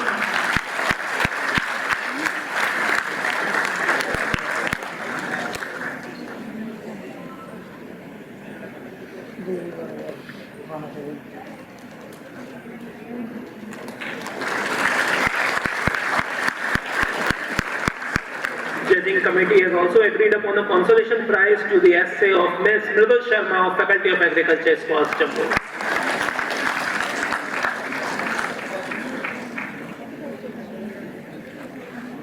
The next competition was a team event, which was a quick competition. The theme was Sustainable Development Goals for Hunger-Free World, which was related to Sustainable Development Goals. Second, besides SKUAST-Jammu, Women's College Bhagwati Nagar, Government College for Women Parade, Government SPMR College for Commerce participated in the event. Now the prizes. Quiz competition was coordinated by Dr. Manmohan Sharma and myself. The third prize in the quiz goes to the team of Chanchal, Shima, Yasmin, and Modes of Faculty of Agriculture, SKUAST-Jammu. It was a team event with 4 participants per team.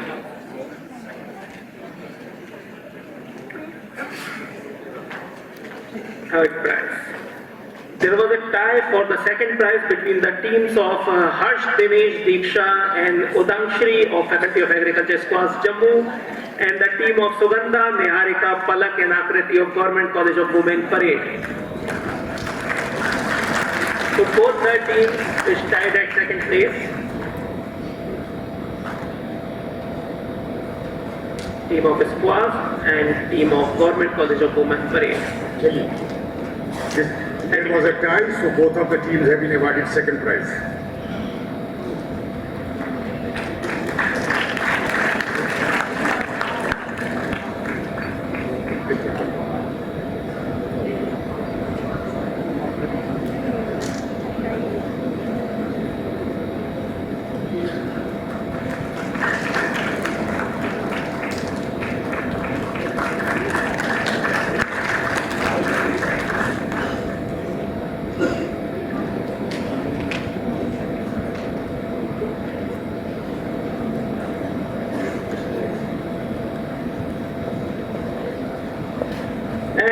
winner is team of Government College of Women, Bhagwati Nagar, with Ragini, Harbhajan, Nupur and Anjali as team members. So the winners, Government College of Women, Bhagwati Nagar.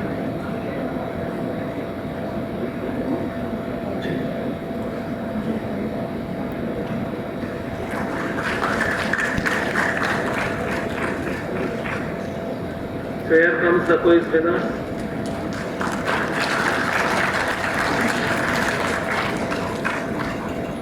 Then the fourth event was Ideathon. The problem statement for Ideathon were post-harvest losses in agriculture and livestock farming, newly emerging diseases in agriculture and livestock farming, stubble burning, affluent management in agriculture and livestock, supply chain management in agriculture and livestock. Ideathon was 10 students participated in the event, and the colleges of Government Degree College Samba, Maulana Azad Memorial College Jammu, Government College for Women Parade, besides SKUAST-Jammu participated in the event. Now the prizes. Ideathon was coordinated by myself and Dr. Manmohan Sharma. Third prize in the Ideathon goes to Miss Anmol Deep Kaur of Government College of Women Parade.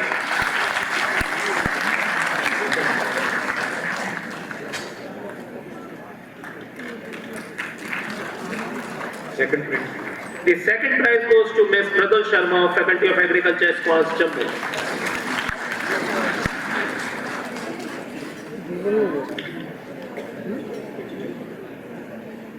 Second prize in Ideathon. And the winner is Ms. Madhumeet Kaur from Faculty of Veterinary Science and Animal Husbandry, SKUAST-Jammu.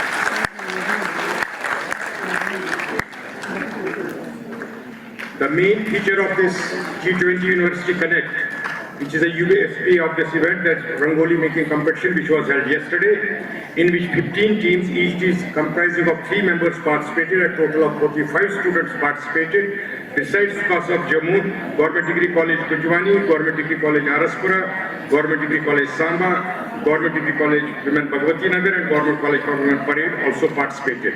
And the prizes are.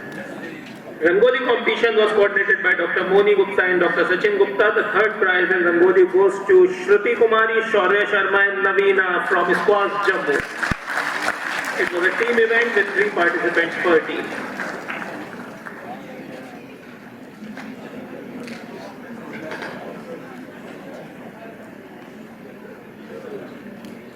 And the second prize goes to Divyanshi, Akanshi and Khushi of SKUAST-Jammu.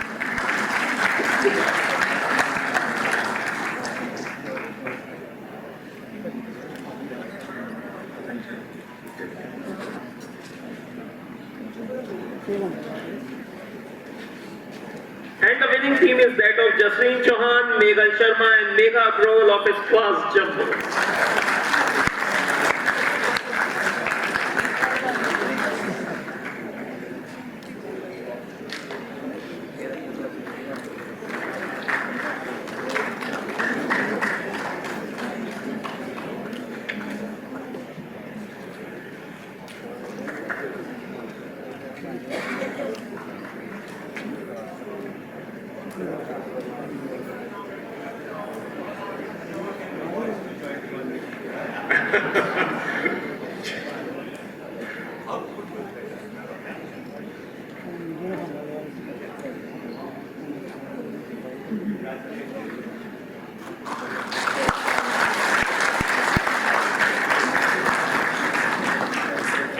Thank you,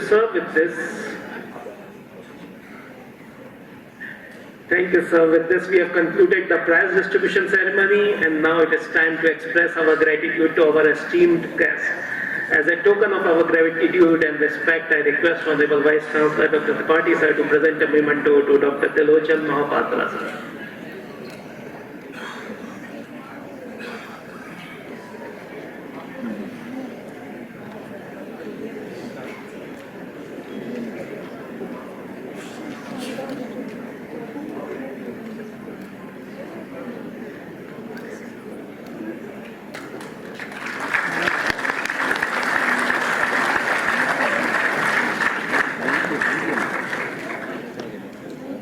I again request Dr. Tripathi sir to present a memento to Ambassador Sanjay Bhattacharya sir.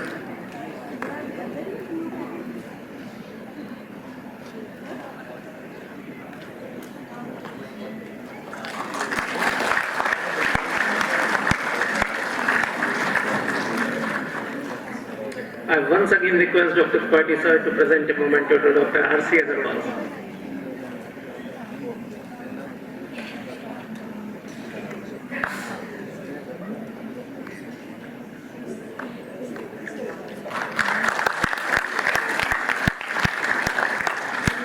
Thank you, sir. And now I request Professor Patience sir to present a memento to Dr. Smita Seroi. I request Honorable Vice Chancellor sir to present a memento to Dr. Smita Seroi.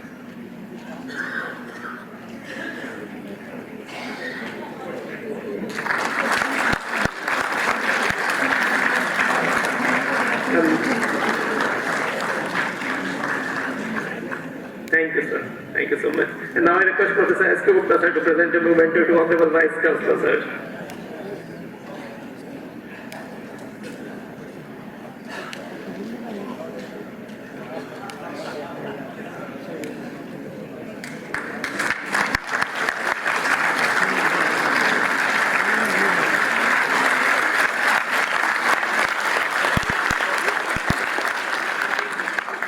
Thank you so much, sir. And with this, we have reached to the end. And now I request Patience sir to present the memento to Registrar sir, Dr. S.K. Gupta sir.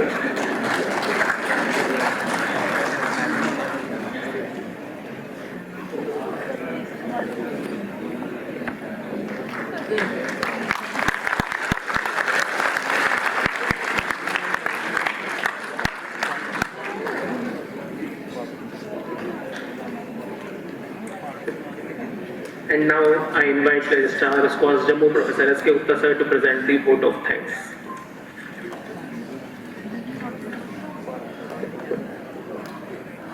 Esteemed dignitaries on the dais, all those sitting in this beautiful auditorium of SKUAST-Jammu, very good afternoon to all. It was indeed a great opportunity for this university to hold this G20 University Connect program. So first of all, I would like to thank the Ministry of External Affairs, Government of India, the Research and Information System for developing countries for providing us this golden opportunity to conduct this G20 University Connect program in the city of Temple. And on my own behalf and on behalf of the university and the Vice Chancellor, I would like to thank all the dignitaries who have attended this program, especially to Dr. Tilochan Mahapadraji, Chairperson, Protection of Plant Varieties and Farmer Rights Authority, Government of India, for gracing this occasion and presenting a very beautiful lecture and sharing his vast experience on agriculture and the allied sectors. I'm also thankful to Ambassador Shri Sanjay Bhattacharya, former Secretary, Ministry of External Affairs, Government of India, for attending and gracing this occasion. I'm also thankful to Dr. R.C. Agarwal, Deputy Director General, Agriculture Education, ICR, Government of India, for being with us in this event. I'm also thankful to Dr. Smita Seroi, Joint Secretary, G20, Ministry of Agriculture and Farmers Welfare, Government of India. I'm also thankful to Honorable Vice Chancellor, Professor Dr. B.N. Tripathi, who has been the force behind this program, and he has shown very keen interest in getting this program successful. I'm also thankful to all my statutory officers, colleagues in the university, faculty members, students, and all those from the non-teaching staff members who have contributed directly or indirectly in organizing and getting this program a great success. I would also thank a special mention to all the principals from all the nearby colleges of Jammu region who have made it possible to bring those students to this different pre-events which we have organized here, and they are also present in this function also. The mention about this Government Degree College Kunjwani, Government Degree College Araspura, Government Degree College Vishna, Samba, Vijaypur, Bhagwati Nagar, Parade College, MM College Jammu, and SPMR College of Commerce Jammu also. I'm also thankful to all the students from our university who has attended and shown, despite the examinations going on all around in the Faculty of Veterinary Sciences as well as in agriculture also. So they have made it possible to attend all the events being organized by the university. I'm also thankful to the team members who have been coordinating with different events of the university, and to mention about that the live telecast of the program, the team from the ITs, they have also made it possible to for this success also. I'm also thankful to Dr. Rohit Saini for conducting the question and answer sessions also. And in the last, I would like to thank one and all who had been associated with this program right from the beginning. And I'm sure that the milestones many milestones have been achieved in this program, particularly during the presidency of India in G20, and wish that India emerge as a global leader. And in the end, some of the names I could have missed out, I'm also thankful to all those persons who have contributed in the success of this program. In the end, I would like to thank one and all. Thank you. Jai Hind, Jai Bharat. Thank you, sir. And now please rise for the national anthem.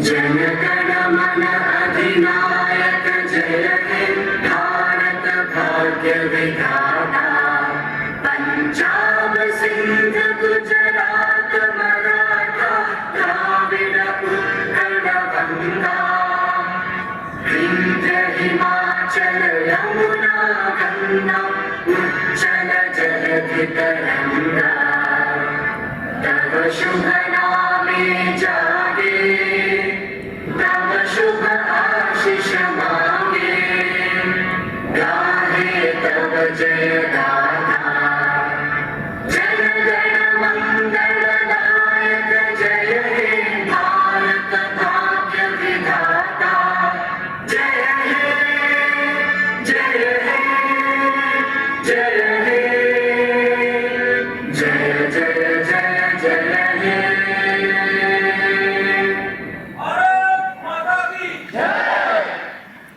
Thank you, everyone.